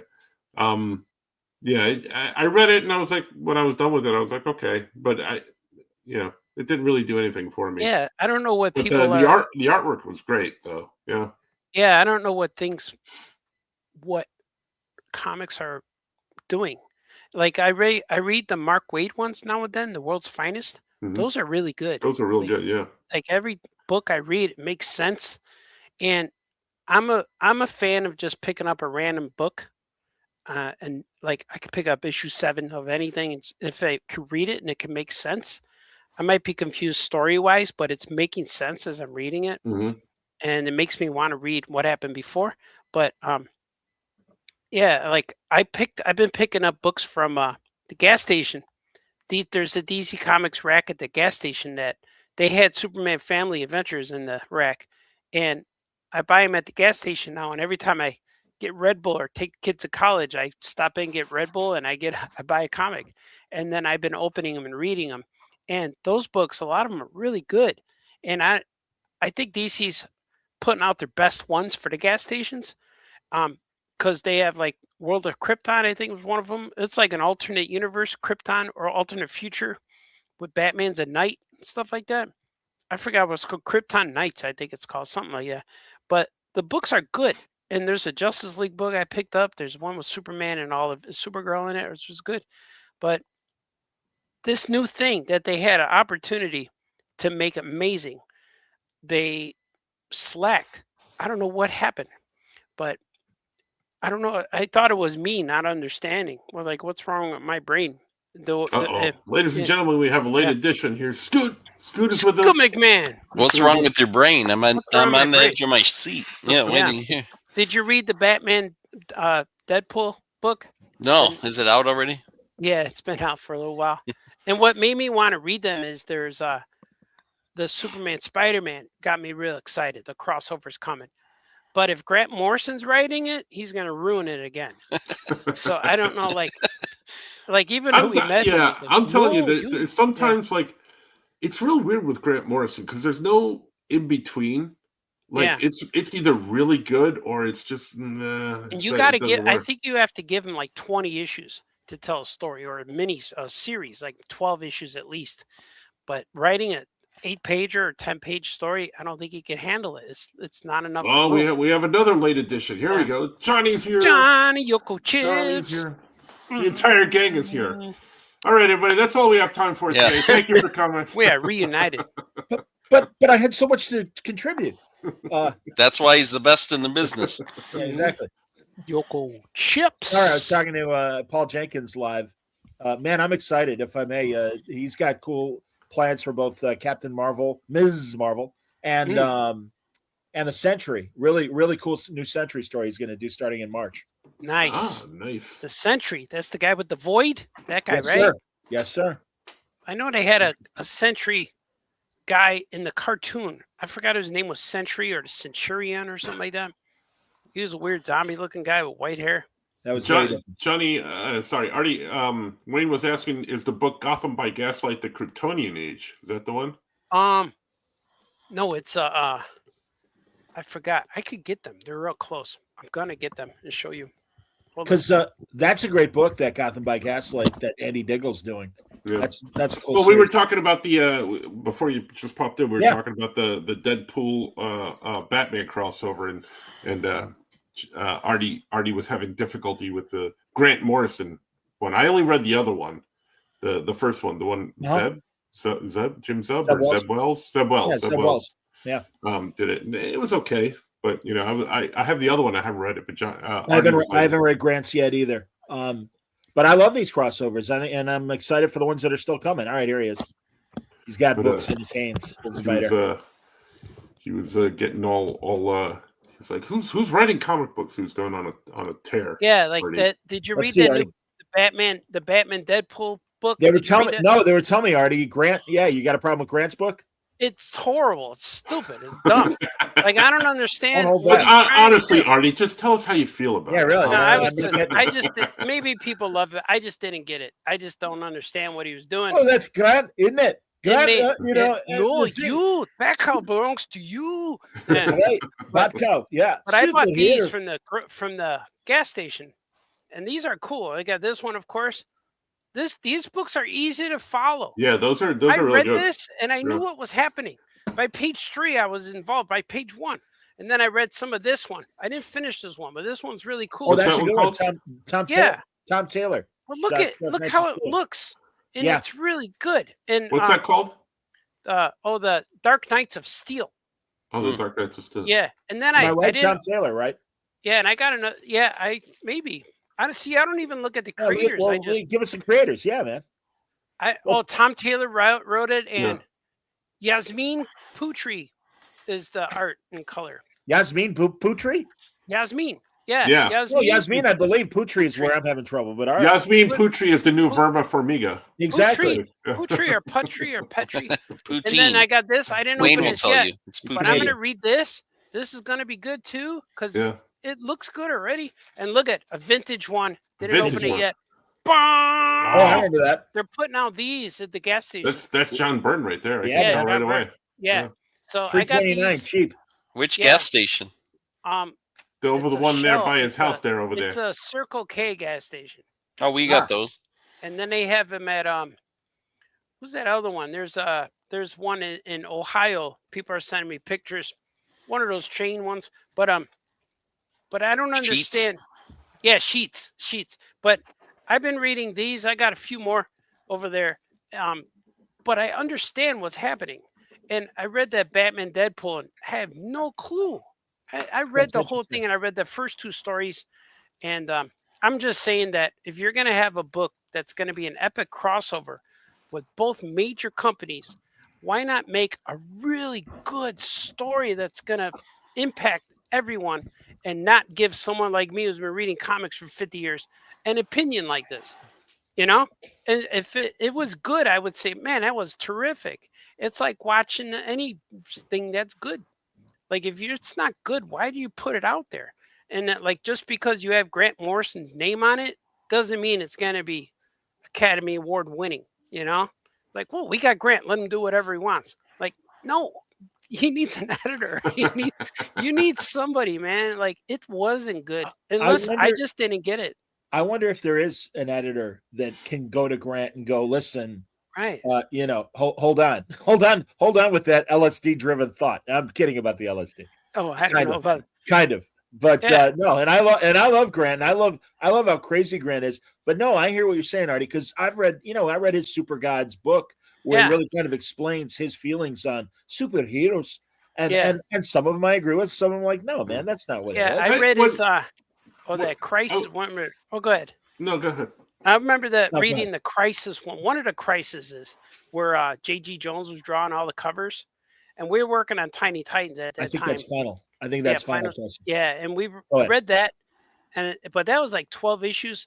I read all of it, and I was very confused reading the whole thing. But then after, I'm complaining the same. I told my wife, it's like, man, I don't know what this thing's big blockbuster thing, and it's like I don't get it. And she said, what was it about? And then I told her what it was about, and I'm like, wait, it was good. Like, it made sense now that I'm telling her what it was. But I'm like, oh, then I went back and looked at it again. Yeah, okay, I get it now. He's like an unraveling as you read it kind of thing. Yeah. But this Batman Deadpool, I have no idea. I read it. Interesting. I want to read it. Maybe explain it to someone in a couple of weeks, and then you'll be like, "Oh, I get it now." I got to redo it. And I gave the books. I bought the DC one, the Marvel one, and I bought 2 DC KOs because I had them and just like when I bought my Jaws action figure, little baby Gordy comes and takes it. And it's like, all right. I was waiting 4 months for that, but all right. He took it. I don't know where it is now. He has it with his toy. Which KO stories did you read? I bought the first. It's the regular series. Oh, okay, just the KO series. Sure. And I just want to see what it is because I know that they're doing really well at our store. They're good. So, they're really interesting. Yeah. Yeah, I read the first Batman Deadpool, the yellow cover one. Mm-hmm. Gordy saw me, and I was like, I didn't want to say anything. He goes, "Oh, did you read it?" Like, I read the half of the first one. I had to stop. I was getting a headache. I was so confused. I don't know what I need to brew coffee or something. I don't know what it is. I said, I didn't get it. And he went, all right. And he took a stack and went to his room. So he still has them. He's reading them. You know what? I think it's good that you brought that up, Art, because I think a lot of people probably are in that boat sometimes. And I do think there are certain, I didn't read it yet, so I can't say what it's like, but certain stories lend themselves better to the full graphic novel. So you might be confused in the beginning, but you're going to be like, oh, I'm going to stick through it. But some stories like that World's Finest lend themselves to issues because they keep they tell the story within the issue that gives you the hook. But other stories, it's almost like that issue is a chapter, and it would lend itself better to the full novel. I can almost understand what Artie's talking about, though, because you have read the Marvel DC books, the Batman Deadpool. They're broken up into small stories, but it's like a short story with just Batman Deadpool, and then a short story with 2 other heroes, and they have nothing to do with each other. Oh, okay. No. So it's an weird, anthology, and they pair up like the second stories with the magic guys, like John Carter and Doctor Strange, whatever the guy wears the coat, the cigarette. Constantine. It's those 2 guys. So those won't connect until to other issues. No. So they're supposed to be self-contained. They're all self-contained. And you still didn't know what was going on? I had no clue. Yeah. I can't even tell you what the Doctor Strange story was. Yeah. And I forgot who wrote that one. But the next story was Wolverine clone, Daphne. Daken? Dakin? No, the girl. X-20. Oh yeah, Daphne. Boy, oh boy. Yeah, Daphne and Boy, oh Nightwing. boy. So the artwork looked really good. It looked real clean, like the Madman guy. It was that style. It wasn't him, but it looked like that. Well, why don't we all leave? Why don't we all leave here and go read the book and come back? And, but with the Nightwing and Daphne one, it looked good, and I'm like, I gotta let this rest, because if this one's bad too, I'm not gonna read the rest. And can we call X21 Daphne from now? Or whatever she is, X23. I forget which X she is. We can like to read Daphne from now on. Exactly. Yeah, but I want to read that. That one looked interesting because I don't even know, but it's more of a street level thing where they're on top of. It starts where they're both on a building, but the stories so far don't have anything where they're not surprised to see each other. It's like they already know each other, and there's no. I mean, they don't have to be some world thing. But like, you know what? When it's characters like that, when it's like Deadpool and Batman meeting for the first time, I think I would want a more substantial story, a bigger story, a bigger, like commitment. But something that it should be like, oh, you're Batman. I heard a lot about you. That's all you need. But no, I don't mean how they get together or the plausibility. I just want like a good a story that takes up some substance. Yeah. I haven't read the second. I haven't read the Grant one, but the first one, I have to be honest, that I feel like the two characters are so different that they negate each other, and you don't get a satisfying read. Because I mean, I read it and it was fine, but but there was nothing to it. Deadpool's being crazy, and Batman is being stoic. Batman, like, I don't need this shit, whatever. And it's like, I don't know. It kind of bled to me where I'm like, I'll admit I'm not the biggest Deadpool fan. I get the joke and I get the gimmick, and I like it when it is a story that I am that I can gravitate to. But I don't know. I don't know if that was the right. I from a sales standpoint, I get it, but not from the characters. But if you already know this book's gonna be the best sales of the month, probably a year. This book, well, it's for the cover. Yeah, but that's. I mean, it could have just been all right. Here's the cover, Deadpool, and then what about the other pages? And I remember years ago, I love this. Yeah, I remember Dan DiDio said years ago, why do we even bother with interiors? No one's reading. They're buying all these variant covers and slabbing the books. And this is one of those books that kind of proves it to me. They got all of these 12 different covers for this one issue, but I didn't know anyone who read it. And it's a hard read. It's not easy. It's not breezy. It's not. Interesting. It's just not. I'm good. I don't know. Yeah, I was telling Artie before when the stories get too meta, they kind of go. But the artwork, I don't like it. But the artwork is incredible by Dan Mora. He's the man. Perfect. Yeah, and he's good. There's some surprise characters. Like the book looks great. You turn it, and there's a character like, wow, that's cool. But I don't know why they're in it. It's more like a flashy thing. Well, the other, we're going to read it. I gotta say, I mean, I found, and at first I thought you were talking about the KO books, because the actual main KO books, there's a lot to digest and figure out. But I have to say, I've been impressed with the battle side books. Yeah. And Jeremy Adams wrote this great Aquaman versus Hawkman.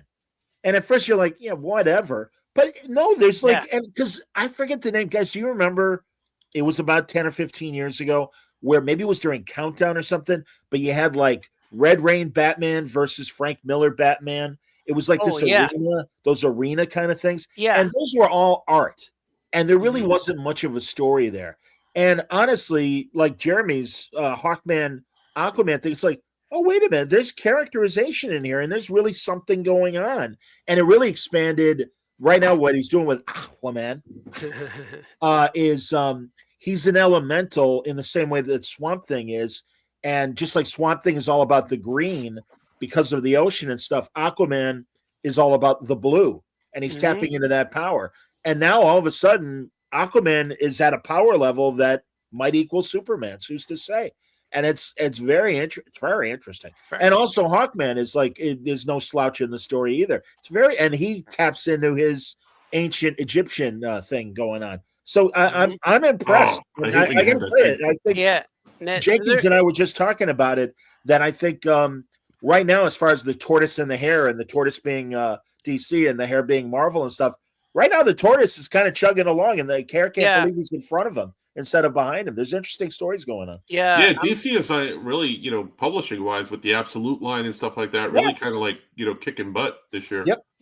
Yep. Yeah, I'm curious because I got people like when Gordy and his friends ask me about the Absolute Batman, I'm like, wow, they know this. The kids It's interesting. They want to know about it. Yeah. I think I was talking to Mark the other day, and he said that the Absolute line has made like something like 6 million in sales, and 3 million of it are from Batman, Absolute Batman alone. Yeah. Yep. Wow. So he said the line is doing like incredibly well, and he said those were the numbers as of December. It didn't even take into account the stuff that's coming up. Yeah. And everyone says too that the Wonder Woman one's the best. It is very good, and way to go. It's very good. Yeah. Kelly Thompson. She really.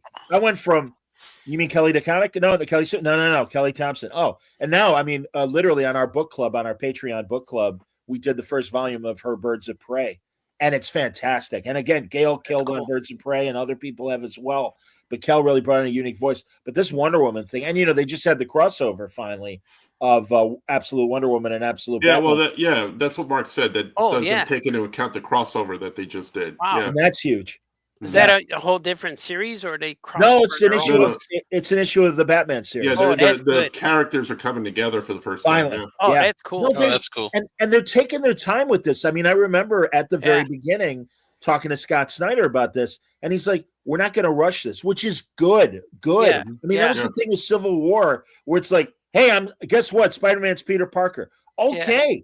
Now, wow, think of all the great stories. And within 12 months, Mephisto, everything's back to normal. And it's like, no, man, you had this. And the same thing with Brian, with Bendis, when he revealed Superman being Clark Kent. It's like, oh my God, think of all the great stories you're going to be able to do. Old move, yeah. Mm-hmm. Not anymore. I always wanted I know you don't read X-Men, but I always wanted Age of Apocalypse to stay that way. To make that an alternate universe for X-Men. But then when they changed it back, I'm like, what was all that? Why? I'm pretty sure Loeb's doing a new sequel. For Age of Apocalypse? That addresses that. Yeah, Loeb's like, hey, what was I involved with that was kind of interesting, and do I have more to say about it? Because the same thing with Hush 2. Yeah. More Hush. Even Hushier than ever. Hushier, yeah. And I remember Hush 2 is so hushy, it's now shush. Yeah, no, it is. Unfortunately, exactly. Yeah. Hey, Jim, where are you in Hush 2? Well, I got page 4 done. All right, that's great. Keep going. Hush 2, Gesundheit. Yeah. Yeah, I'm not even like, we had enough with the first one. No, it's a good story. It's just going to take Jim 4 years to draw the goddamn thing. That's all. Yeah. That's right. What else has he got to do? Isn't he still working on that All-Star Batman and Robin? Probably. Yeah, the next issue is due out any year now. Yeah, but I like when Bob Harris said. It's good. Look, I had Jim Lee drawing like you. I wish comics were fun like they were in the '90s when he told me and Franco that. Yeah, that's why he's in the position that he's in today. Oh, I'm sorry. Is he editing X-Men again? God only knows. I don't know. God no shit. Way to go, Wayne. You're absolutely right. What did it say? Jim, stop what? Stop doing cons. Get back to work. Get back to work. I saw a picture of Jim Lee recently at a convention, and he was wearing a little tie, some dark glasses, and a flat cap. And I'm like, hey man, and he had a little chin hair. That's my look, dude. Famous cartoonist look, yeah. Hey man, I'm a beatnik. Hey man. I'm Jim Lee. I don't know if you know, but I did some excellent comics in the 90s and the what we like to call the naughties. That's what we call those early 2000s. The naughties. The naughties. The daily naughties. That's what the British call it, the naughties. Right. Yeah, we did a lot of work. Michael Caine. I did a lot of Batman during the noughties. I don't know if people know that. That was during the 1900s, Last millennium. Yeah. No. You created Batcow. You. I'm going to write a Deadpool Batman story that's going to explode Balthazar's mind. Yeah. I feel old enough as it is, but when they start talking about the 1900s being the 1990s, that's when I really Yeah, 30 1990 years is already ago. How you like doing, 45 everybody? years ago. Yeah. Mm-hmm. Yeah. It hurts. It hurts. Unbelievable. So what else? What else is happening for you? What else we reading that sucks? Yeah. Sucks so bad. What else you got on your mind for the 2025 wrap-up show? What we got going on? Ghost stories. Yeah, exactly. No, we'll get to that at the end of the show. Oh, Yeah, I got new ones. Yeah. I got new experiences, gentlemen. We'll get to the Ghostbusters. Ghostbusters. I like Ghostbusters. Ghostbusters. Yeah. My son works at Dave and Busters. He's over Dave and there right now. Busters. Here's Hey, Dave and I like the Busters. rules on the wall of the thing. I can't speed in Dave and Busters. Apparently. I can't wear the thongs. You can't see my toes. You have to have covered shoes in Dave and Busters. Oliver always wants like one of the like stuffed animals, and it says you need like 3,000 tickets, or just pay like $75. Yeah. Why? Okay, first of all, why are you taking him to Dave and Buster's? Why not Chuck E. Cheese's? No, he's old. He's 10. He doesn't want to go to Chuck E. Cheese. He wants to go to Dave and Buster's as a cool games. I always wonder why a pizza place would pick a mascot that's a rat. Yeah. Because if the health inspectors come through, then they're going to be okay. They're going to get a passing grade. Mascot. Oh, that's a mascot. Yeah. John Oliver did a fantastic history of Chuck E. Cheese. It's on YouTube for his last week. Yeah, I saw that. It's absolutely worth watching, and it is interesting. Remember Showbiz Pizza? That was before Chuck E. Cheese. Yeah, that's with the banjos. And a creepy band. Yeah, we had Major Magics. It was kind of like that. Do any of you know all these food places? Applebee's. I went by an Applebee's today, which reminded me of this. And do you know what Applebee's name was originally? Banana Seeds. No, apple seeds. No, Beyonce. It was. And if it was called this, I think I would still go there because it sounds more interesting than the processed stuff that they do now, I guess. But it was TJ Applebee's Edibles and Elixirs. Is what the name man, was. I go there. Yeah, man. I get my stuff, man. You can get a burger and a bud. Yeah. I went to the fruit stand and I saw a whole fruit stand of yellow oranges. It was bananas. Oh, boy.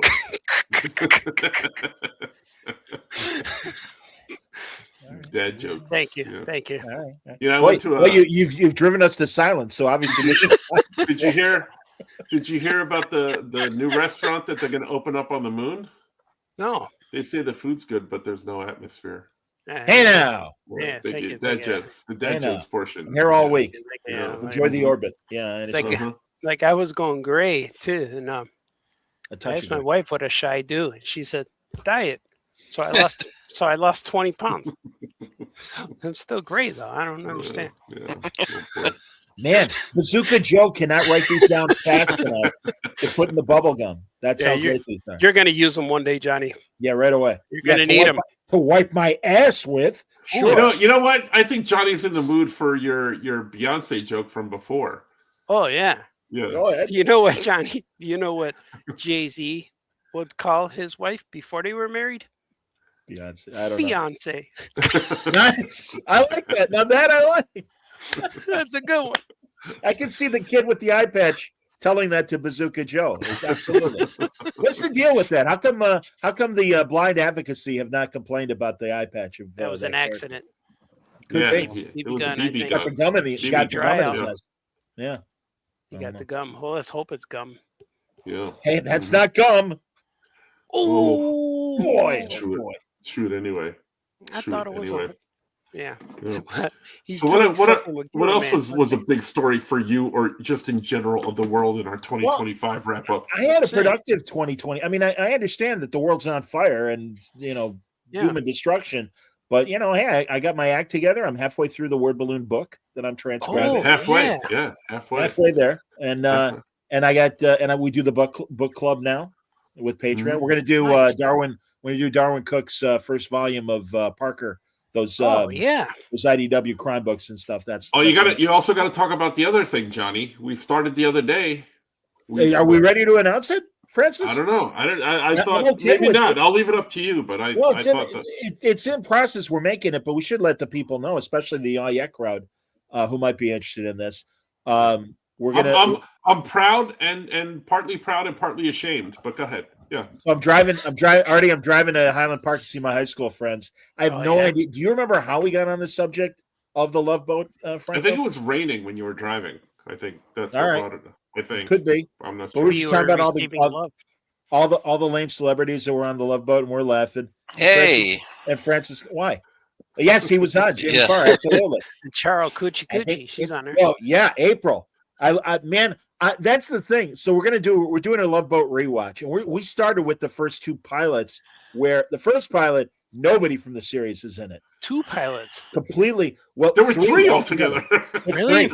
Took three before they got it right. And you can learn all of this. You can learn all of this when we release episodes of our Love Boat podcast. So you started recording them already? Yep. Emotion Sickness, a Love Boat rewatch. Emotion Sickness.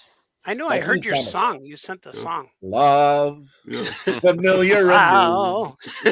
Yep. Off key, Johnny. It is, on purpose, so to avoid copyright. Sure, so it is. We'll see. Exactly. Sure.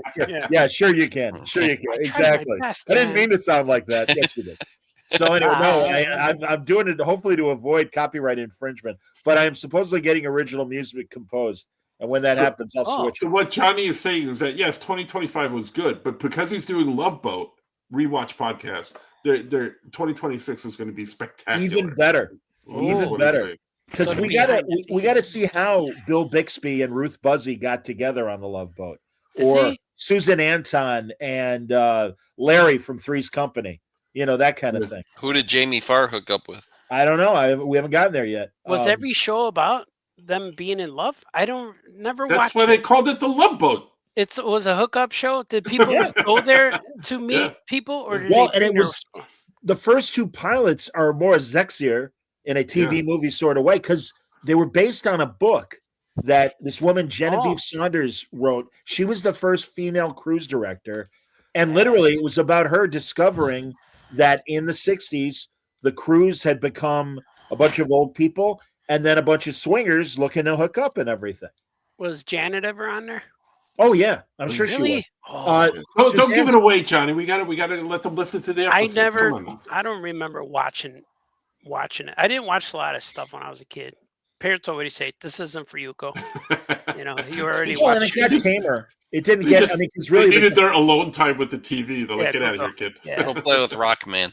I used to have Lou Ferrigno, and then maybe Wonder. Oh, Dad will watch Wonder Woman, so we will get to see that. I saw a really funny. I guess it was from last year, a Deadpool Christmas thing where they call on Linda Carter to help them. Oh, and she does the spin, and instead of winding up like Wonder Woman, she's like in an ugly Christmas sweater that's like a Christmas like dress. Oh, I saw that, yeah. And she's like, "What the hell?" And Ryan Reynolds goes, "Those damn DC lawyers, they wouldn't let you go become wonderful for us." That's funny. It was very funny. And she looked great. God damn, for 76 or whatever. Still flying high. God bless her. Yeah, she ordered a new fleet recently, I heard. I saw her sign it at UPS.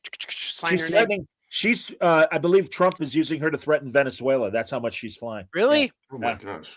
Yeah, all right, we're gonna send Linda Carter for you. Just watch out. She speaks Spanish, I heard. Since we're doing this 2025 wrap-up show and we're airing out all our grievances, I have one with all of you guys. Really? Yeah. And I need to kind of get it off my chest. Like individually? No, just together as a group. Just one. Oh, okay. Yeah. I send you guys text messages with memes and stuff, and I get no reactions and no answers. You get too much time on your hands. I react to them when I see them. I react to them. No, it's funny though. Because Art and I sometimes we'll talk to each other and we're like, we sent this one. Nobody said anything, but yeah, it was real funny though. I try to send some of them are real bad. Some of them are real bad. Mm-hmm. Did I send you guys the British guys that were doing? They were singing "Frankie Goes to Hollywood, Relax." Oh yeah, but doing it as if it was Gilbert and Sullivan operetta. Relax, don't do it if you really suck it to it. It was very, very funny, and especially given how I don't know if people know how for people who just think it's a great dance song. You might want to reread those lyrics because they're trying to tell us something to our gay friends, and there's nothing wrong with that. But on radio, we would always say on our easy listening adult contemporary station that was run by the Mormon Church. At 5:00, we do like a nonstop music for the next 45 minutes. And a lot of times they'd start with Frankie Goes to Hollywood and relax. And one of this is the God's honest truth, everybody. There were monitors making sure that we weren't doing too many alcohol commercials, gambling commercials, or too much sexual innuendo. So needless to say, Relax comes on, and it's like, you really think you ought to be playing that at 5 o'clock? Like, we don't mind you playing it later at night, but maybe not at 5 o'clock when you want to come. And it's not, hey, when do you want to arrive? And did you see the new that's what time they want to come, Johnny. In the new John Travolta Santa Claus commercial, when he's singing Grease Lightning, they edit out the whole line about the vagina wagon line, and then the other one, make you have ice cream line.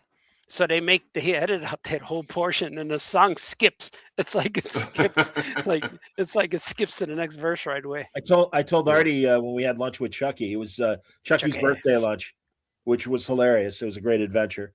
But when we were leaving, I told him, I said, I was watching an old Letterman clip of Mary Tyler Moore being interviewed, and she referred to Penis Von Lesbian on Letterman. Yeah, see, it came around. We mentioned him. I'm like, when were Mary Tyler Moore and Balthazar hanging out? Hey, that's good. I think she might be my first crush. When I send you a reel of a Jefferson Starship song being sung in Chinese, nobody reacts to that. I thought it was a great video. I did. I told you it belongs in the Who's Zooming Who category. It was Jefferson Airplane, which was groundbreaking, and White Rabbit is like an LSD trip. Feed your head, and it's like, oh my god. And then the 70s, Marty Ballin, Red Octopus, great album with Miracles and things like that. And then they built the best stuff ever from the 80s. Yeah. Losers. Built our city. Hey, they built that city. That's right. Yeah, that's true. Marconi plays the mambo. Sure, he does. Right. And then they apologize later for it because it means something else now or something. I heard they apologized for it. I don't know. All I know is Grace Slick left the band and it's like, I can't do this anymore. She's still around? She's still flying? I think she might have passed away, actually. I'm not sure. Sleeping in a parked car. She's an older lady now. Sold the airplane. I saw what's left of the Starship 10 years ago. They were in a duo concert with Boston. And they were both great, but there was only one guy, original guy from Jefferson Airplane, who was like 68 or whatever 10 years ago. He sang Jane. Remember that song? That was another Starship song. Yeah. They're just called Ship now. Wasn't We Built This City? Wasn't that the song that had it had a snippet of the DJs from each city, like in the song, and then they just released the one with Shadow Stevens is the one you hear all the time on the radio. Right. Shadow Stevens. They're just called Boat now. I was very confused because I'm like, oh wow, they put that snippet in from the radio station I listened to, and then I heard a different version. I'm like, hey, wait a minute. Did Scoot in Toledo, did they, because Huey Lewis in the News for Heart of Rock and Roll did the same thing, where at the end, in Cleveland, Detroit, and we had Chicago, and it's like it was so clearly not part of the song. So did they do, hey, Toledo? Yeah, probably. I don't know. I don't remember hearing it on the radio like that, though. Incidentally, Huey Lewis in the News, fine group, they asked me to jump in and say Toledo. Yeah, no, I don't think they did. I think we just, No? All right. No, not Toledo. Peapod didn't have the special Toledo cut in the morning there? No. My favorite morning host in Toledo radio, Peapod. No longer. Unless we got the Detroit one, because we're close to Detroit. Is there any sort of morning zoo happening in Toledo? Hello. I think they got zoos everywhere, Johnny. No, I listened to the Detroit one. There's one out of Detroit, Dave and Chuck. Yeah. David Chuck, how you doing? Yeah. We got our wild traffic guy in the sky. It's called Dave and Chuck the Freak, and Colbert made fun of it. The title of that show before, he was like saying even Dave and Chuck the Freak had to talk about this, and he's like, the Freak was not happy about it or something. Well, I just had Mr. Skin on it. Because he was doing his year-end to listen. He was doing his year-end retrospective of best nudity of the year. But I asked him, I'm like, because when he started in '99, and he said back then there were like 100 morning zoos across the country. Yeah. He's like, now there's like 25 or 30, and most of them are like my age or slightly younger or slightly older, because those are the legacy shows that still get an audience. But all right, let's talk about Sydney Sweeney. Boy, I'd like to. And it's like, hey, Grandpa, She's got a pair of jeans. boy. Yeah, Dave and Chuck were popular when I was like in college. So they were like, so now they're in their like late 40s, early 50s, but they're still popular because that group, like my age, still listen to the radio, but everyone younger than that doesn't listen. See, still, there's that word, still. Yeah. Still. My two guys I went to college It does, with, yeah. they became the morning show. They're the morning show, the morning rock show in the Quad Cities. And they're still going on. And yeah, they're in their late 50s. They're a couple years younger than me. They're like your guys' age, like Artie and Franco. Well, hey. Nothing wrong with that. It's just, I'm just saying. I'm not saying. What? Speaking of hey.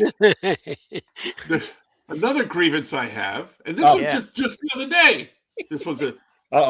We were cooking. We were preparing Christmas Eve stuff, and I'm like, hey, I want to watch It's a Wonderful Life because I watch it every year. Yeah. And shut up, you're crying. I'm not crying. No, I cry every. And I cry ever since he says "say brainless," and I cry from that moment. To the movie. I'm like, I cry just all of it. But anyway, I went to go find it. And I'm like, I'll just watch it on streaming. And Amazon Prime had it. They had a what did they call it? An abbreviated edition. I didn't realize that it was the abbreviated, whatever they called it, edition. And I started playing that, and it goes all the way up to Clarence when he meets Clarence, and then he goes in the bar, and then that's it, you two, out the door or through the window, when he says that line. Yeah. And then it cuts all of a sudden to him running through the town. Hey, old building in low. And I'm like, what the hell was that? What? Did it just skip? And I went to go rewind, and they had cut out like a half hour of this movie. Yeah, and then I saw like online somewhere, Facebook or something, like people were like all upset because they cut out this abbreviated edition. They cut out like this whole section. Yeah, that makes no sense. Yeah, no, the whole reason of him suddenly, realizing you're upset too, Johnny. Well, yeah, the value of his life is seeing the world without him. And now he's like, you see, George, you had a wonderful life. It'd be a shame to throw it away. Oh, shut up, Clarence. Those pedals. Yeah. Damn right. Go away, I'll hit you again. Bert and Ernie, of course. Yeah. Johnny, speaking of Mr. Skin, Skoke and I still laugh about that story where I went to that middle school and they were like, what? Like podcasts or like what shows or what things can kids? And I was like, oh, I got a good one. My friend John does the Word Balloon podcast where they talk about comic books, and everyone's like, oh, writing it down. I'm like, yeah, check it out. When he interviews all these comic book people. I get home, I look just to double check to send the teacher the link, and the first episode up is Mr. Skin returns to talk about best nudes of 2018 or whatever. Yeah, exactly. All right. Apparently, the fourth graders know who the best breasts are in Hollywood.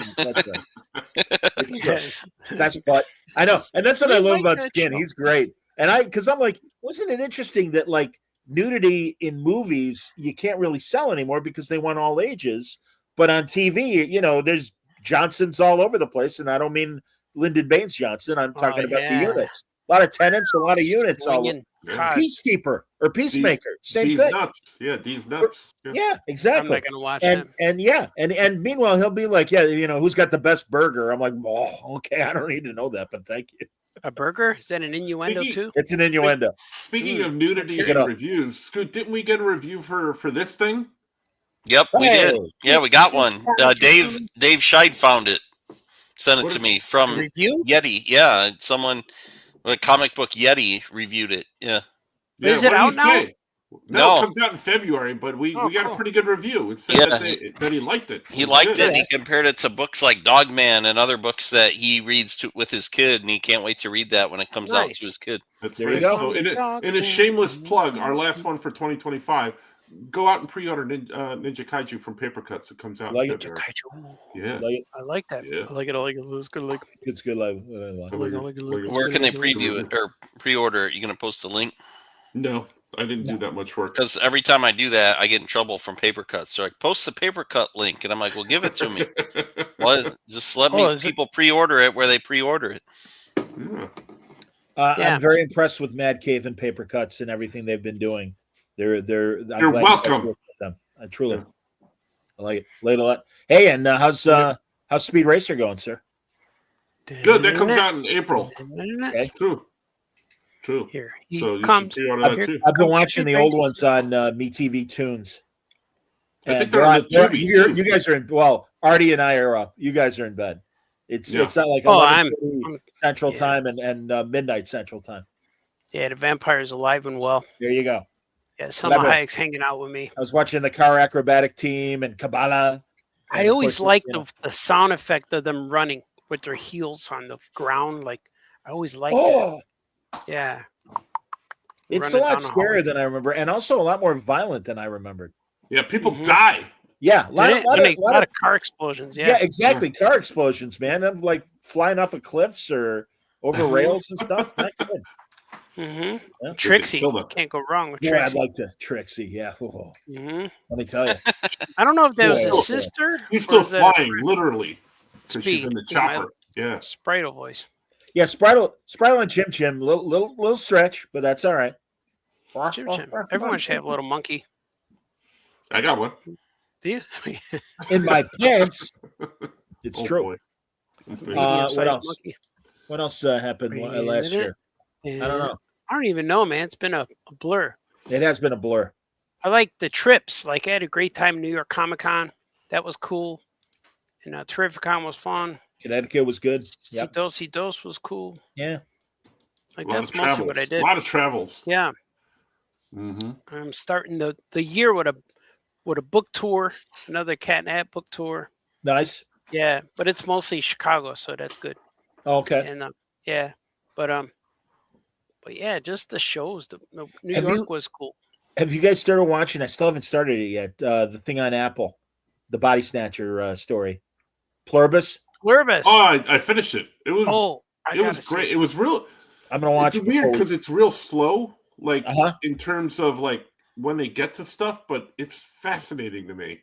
The whole idea is very fascinating, and I just finished the whole season. Cool. I said to my son and my wife, because I said, "Do you want to start watching this and see what it's about?" And Nick's like, "Yeah, I've been wanting to watch it." It's the same guy that made Breaking Bad and stuff like that. Yeah, We that's sat good. down and we ran through all episodes in like a day, basically. Wow. Yeah. Are I want to wait. I don't get it. They're hour-long episodes, right? Yeah, give or take. Yeah, Yeah. close to it. Yeah. Okay. Mhm. All right. Yep. I want to buy them all. Download them I'm gonna. all, watch them. I'll sit down and watch. Of course, we're 2 weeks away from Starfleet Academy. Well, I'll be watching. Well, and in typical New Trek fashion, I'm hearing, oh, the first 2 episodes are really good, and then not so much Oh boy. I'm never gonna So- watch that. Why is it like that?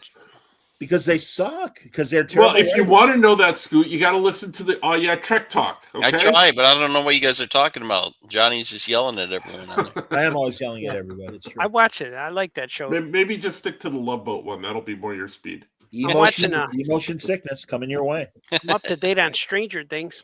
They never. If you guys are watching They that one, were never. Sulu never made it to the Love Boat. Ooh, hello.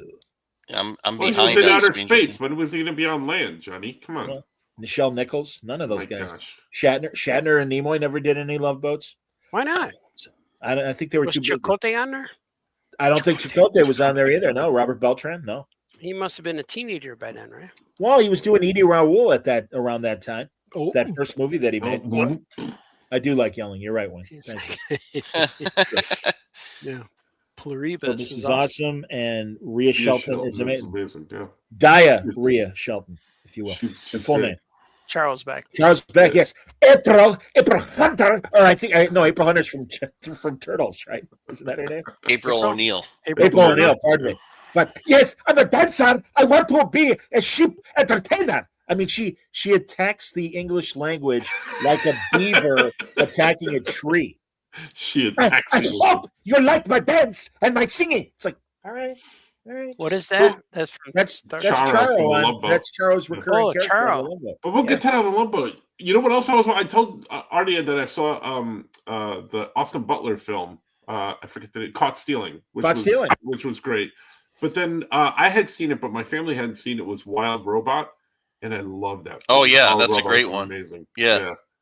So we've been on a tear watching a bunch of stuff in the last in the holiday cool. season because everybody's around. But Mhm. if you haven't seen Wild Robot, that's a great one. too. What platform is that on?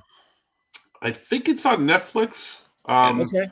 And it's Chris Sanders, the same guy that did Lilo and Stitch and stuff like that, and it's just great. It's a Is really that a good movie or animated? Yeah, Wow, animated robot. movie. animated movie. Yeah, It's it's really fantastic. good, Art. Yeah. Yeah, you would love it. I heard about that. I know that people were anxious to see it in the theaters. A lot of I met Chris Sanders a few years ago, right before Wild Robot was supposed to come out, actually. And I got like a Lilo and Stitch thing signed. But next time I see him, I want to get something. Is he an Wild Robot animator? stuff. Or is Yeah, he he writer? directed. He wrote and directed. I don't know if he cool. wrote it, but he directed the movie. I think nice. he wrote it as well. Yeah, he's amazing. Lilo and Stitch is one of my favorite animated movies ever, and Wild Robot is up there too with it now. Cool. I want to see it. I heard about it. Yeah, it's on the Netflix. Is it really? Yep. Did it always? Was it always on there, or was it? Yeah, because it's not a Disney film. It's I think it's Universal or something like that. But no, it was in theaters. I saw it in the theaters when I saw it, and then it was on the Netflix. And my kids want to go see Zootopia too. They just want to see that one. Yeah, I heard that was good too. Yeah, that was good. Yeah, we saw that. Yeah. I saw the first one. I like the first one. I gotta watch it again. It's on. Was that the one where they had two characters that looked like Walt and Jesse from Breaking Bad? Was that the first one? Oh, I don't remember. Remember they were in the might lab. have. They were two sheep or something. They were cooking a potion. Cooking I don't know meth. if it was Zootopia or another show. You know. But yeah, that's Cooking meth. Yeah. Yeah, they were dressed in the yellow suits with blue gloves. I remember that, and they kept calling the one guy Jesse. I think they were sheep.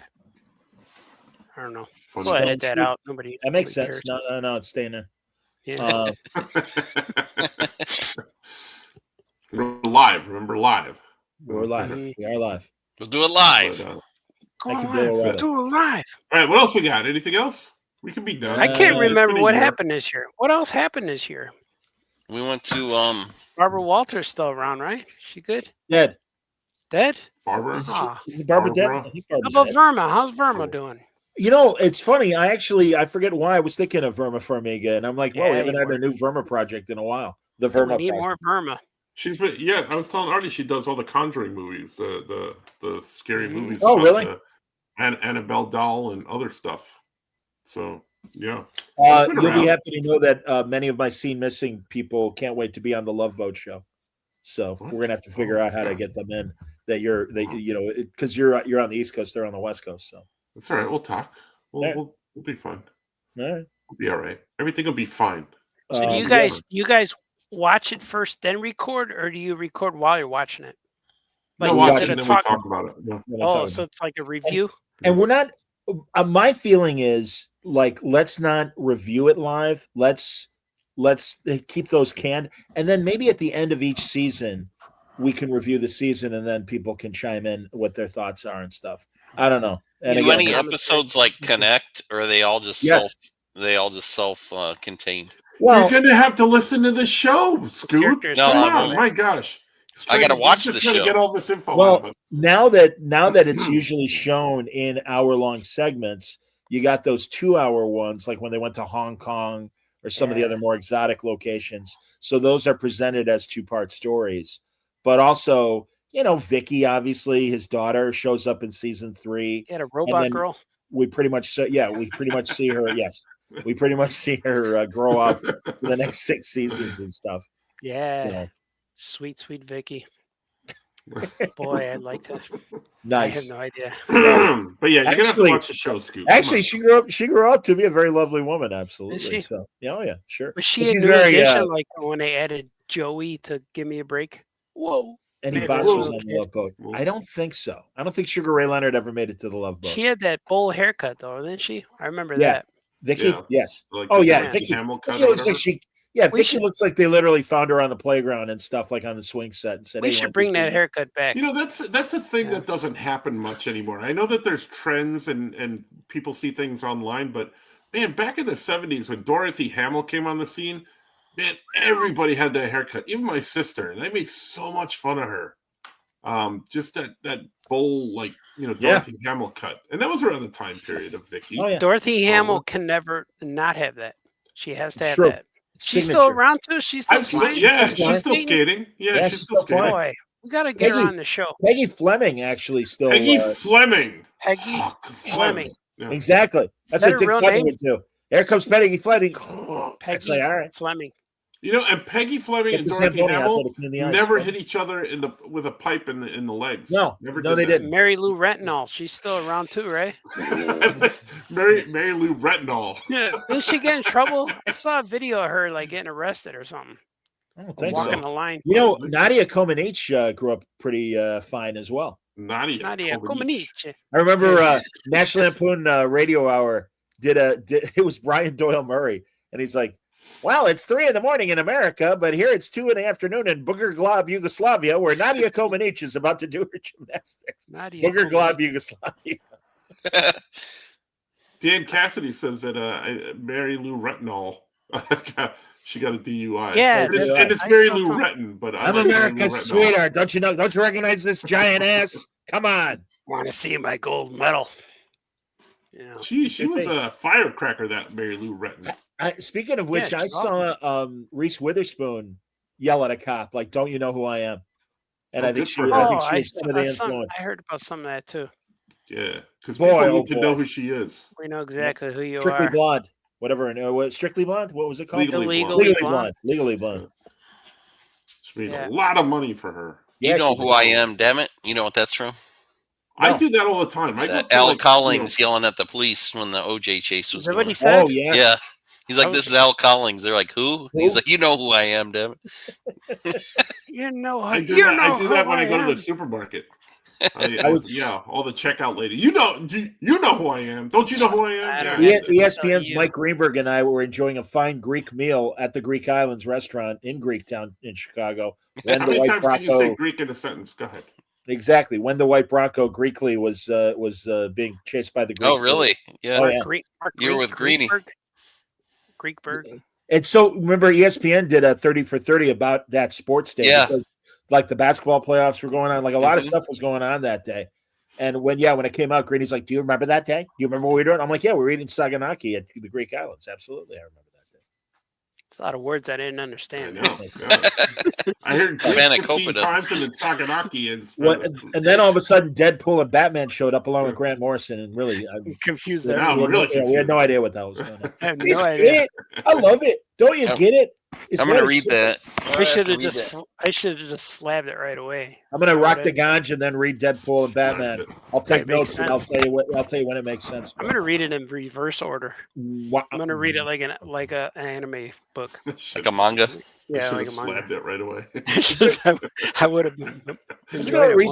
I forget what recent thing I sent you guys, and I was like, wow. I don't know. Yeah, there's all No. kinds of stuff. I don't know. Picture It was Chucky. 25 Franco Instagram videos away, so I can't. Artie, I can't- do you get the hammer out for comics, or is that only for movies? No, we get it for comics too. Artie? Movies- Mhm. You'd be I don't mean to be rude, but you'd be a cripple if you watched those first 2 Love Boat pilots. Oh, I don't need Learning that a in my toast to life. Smash watching that one. I've been doing good without ever watching it. So, and on Christmas Eve, I get to pick what we do. This is the birthday and all that. Right. Oh, pick the Love Boat movies. Yeah, and I Yeah, come and Come when on. I woke up, my daughter she decorates the house. She gives me a theme every year. And this year And she this picked is on Christmas Eve. yeah. Yeah. But so- for your birthday. Yeah, we put by Christmas Day we have all the Christmas decorations, but then there's balloons. So we have balloons and Yeah. all festive like how happy birthday stuff, but we leave it up. And so when people come over, they're like, "What the heck's going on?" It was like Maybe birthday, Jesus' happy- birthday. Yeah. Yeah, it's just yeah. And so a few like one year she decorated the house like baseball. Everything was green with bases all over the place, like green tablecloths on everything.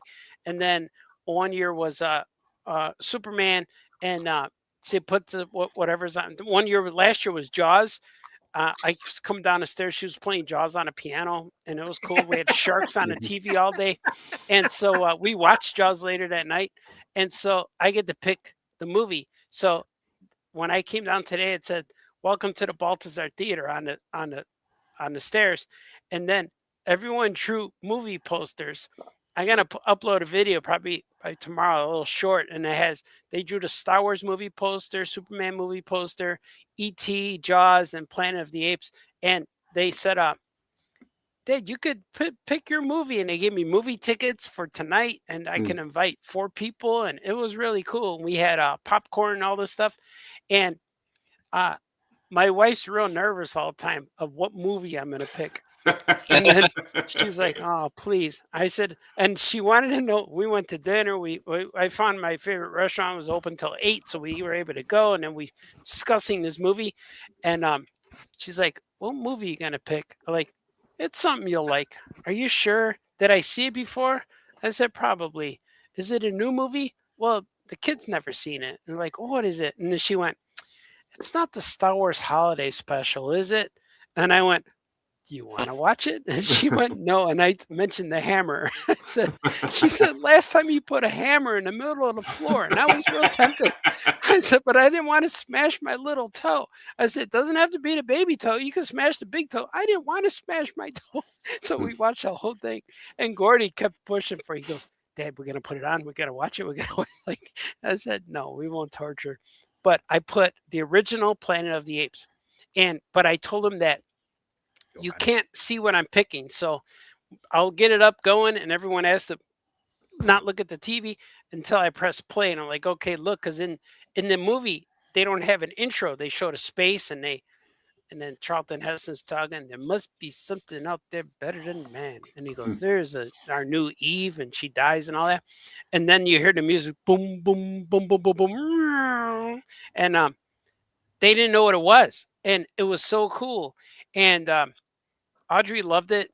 Gordy said that those new movies make sense now. And he says, but they're not the same. The apes were the bad guys. And the new ones, the apes are good guys. And the humans are like, yes, he gets it. And then Audrey asked a magical question. "So this is the first one that started it all?" I'm like, "Yep." She goes, "Did they make more of these?" I'm like, "Yes, there's 4 more." She went, "Are they good?" And I went, "My pick would be 1, 3, 4, 2, 5. And she went, so "They're good?" I said, "Yes." And then she said, "Can we watch the second one?" I said, "Yes, but not today." So that's what I did with Star Wars too. Your wife is going to need 2 hammers. Yeah. The one thing about Beneath is it's 2 things. Roddy McDowell's not in it because he was making another movie, but you can't tell because they got a British guy to basically imitate. Hello. Yeah. And then the ending that the world blows up. Yeah. Oh, come on. They didn't want to do any more sequels. They killed it because Charlton Heston suggested, "I don't want to make these anymore. I'm tired of making these anymore." But the third one is amazing because, of course, we got Montalban as Armando, the circus owner. But it's like starts off weird and then becomes wacky comedy, and then all of a sudden, in the middle of the movie, suddenly it's a suspense movie, and they're going to kill the apes. And it's everyone dies, and they're tragic. And even when we were trying to guess the movie, Audrey said, "Is it a happy movie?" And I went, "No." "Are any parts happy?" "No." "Is it a mystery?" "Maybe." She goes, "Is it a sci-fi movie?" "Yeah." She goes, "Well, is it Star Wars?" "No." I said, and then they all wanted to know, "When did you watch it?" I said, "When I was about 4, I saw it." "What?" So they were really interested, and but they want to watch the rest of them. So maybe on New Year's Day or something, I'll put on Beneath the Planet of the Apes and freak them all out. But that's heavy, man. Yeah, the kids cringed at the right moments. Like, of course, "I'm gonna kiss you, doctor," and they kiss, and I was just like, "Ew, why? Oh, and there was another one with somebody's Nova. Got a monkey in their pants. Yeah, when Nova when they want you to the mate, and I was just like, "Oh, wow." And I'm like, "No, she's the prettiest girl in town." And like, "Dad, why is she's so pretty?" And look at all the rest. I'm like, "I know," but and then when they showed Stuart that music when she dead, and that scared him. That Stuart. Noise, why? Yeah. Who's Stuart? That's the woman. That's the woman. Yeah. She was to be our new Eve. That's right. They should have brought like 6 women with them because why would they? They got to variety. Wait. Yeah. They got to wait their turn. They're going to go wild on that one. Well, she's gonna be pretty. She would have been very busy having to service all 3 of those guys. They would have maybe 6 of them, 2 each. Would have been better. Like surf, like the equal rights of Surf City, the Jan and Dean song. 2 girls for every boy. Or just have Taylor and just 3 girls and him. That would have been better. I get rid of Dodge and Landon. When Landon's got the lobotomy scar, that's what always freaks me out. Yeah, it was really good that they responded to all of that, and then she, oh my God, they cut his brain, she responded to that, and it had all the good moments. And then when they saw Dodge in the museum, both kids freaked out. Oh, yeah. And then my wife said, "See, that's when we go to the Field Museum. It's just like that, but in Ape City." And then my girl got real anti-animal, anti all this, and I was like, "It worked." Try and make that scene today with the black man taxidermied. Yeah. Good luck. They're not going to happen. Not going to. If anything, Taylor would have been taxidermied in the modern one. Yeah. But it was good, man. It hit all of the right moments, and they reacted, and so the movie's classic, and it was awesome. When Boom, they did an adaptation of Rod Serling's original script. Have you ever seen that 9-minute makeup test where it's Edward G. Robinson instead of Maurice Evans? Yeah. The story's very different, and it's more like Rod Serling's. Yeah, it was just a test footage or test. It's only like a 5-minute scene. And James Brolin and Nova, Linda Harrison, play Cornelius and Zira.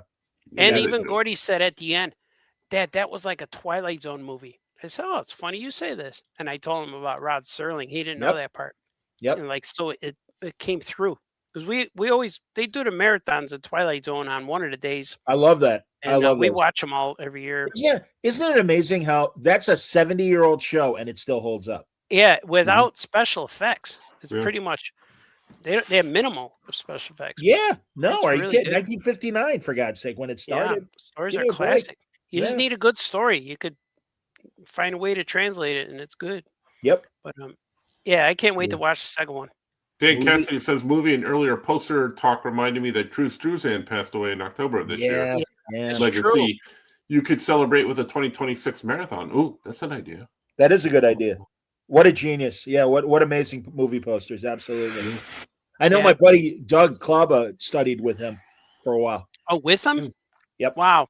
Yep. Because I know in college they asked us when they asked us which modern master and which classic artist do we want to emulate, like try to get their style. And I picked Drew Struzan and Rembrandt because I like Rembrandt's sketches. So I tried to learn their style. And so I figured out how he does it all.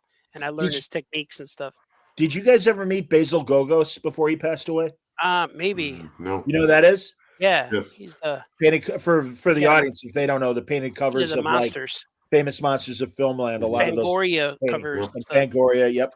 Yeah. I met him once. I knew of his work. I didn't know him well enough to go. He had an awesome name too. What? An amazing name too. He did. He also had an awesome girlfriend that was like helping him. Oh yeah. He did all right. He found someone that was still flying. Yeah, well, he shops at the new store. Yeah. All right. Well, I think we're gonna wrap it up because we've been on for 2.5 hours now, and that's almost as long as the year that we've just had. So really, yeah, it feels that a long year, but we will be back in the new year with Ghost the Happy New Year project. We didn't get to Ghost Stories. You know what? In the next year, we'll definitely get to Ghost Stories. I got some good ones, man. I got new ones on the next pod. I promise. I know all year long I've been promising that we get to them, and we just run out of time. Liar. And I forget. But we'll get to them. Remember when we tried to do an actual real ghost story episode? That's when Johnny got real mad at Franco for telling a story. Remember that, Franco? Nope. Yeah. Hey, here's an idea. Bring up awkward personal moments because that's what we want to talk about. Yes, by all means. We did. When you were really pissed at me? We tried to tell ghost stories and we couldn't finish. So that's yeah, the best in the business, kids. That's why we bring it up now. That's good. All right. Yafet. So anyway, follow us when you see us. Have a real good new year, everybody, or the rest of the old year, because we'll see you in the new year. Yep. And, There's going to be a new one, right? Yeah. Oh yeah, absolutely. Unless we all get mad at each other over the New Year break. I might We gotta broadcast do like 9 seasons of Love Boat. We can't be mad at each other. But we'll be back right after this message.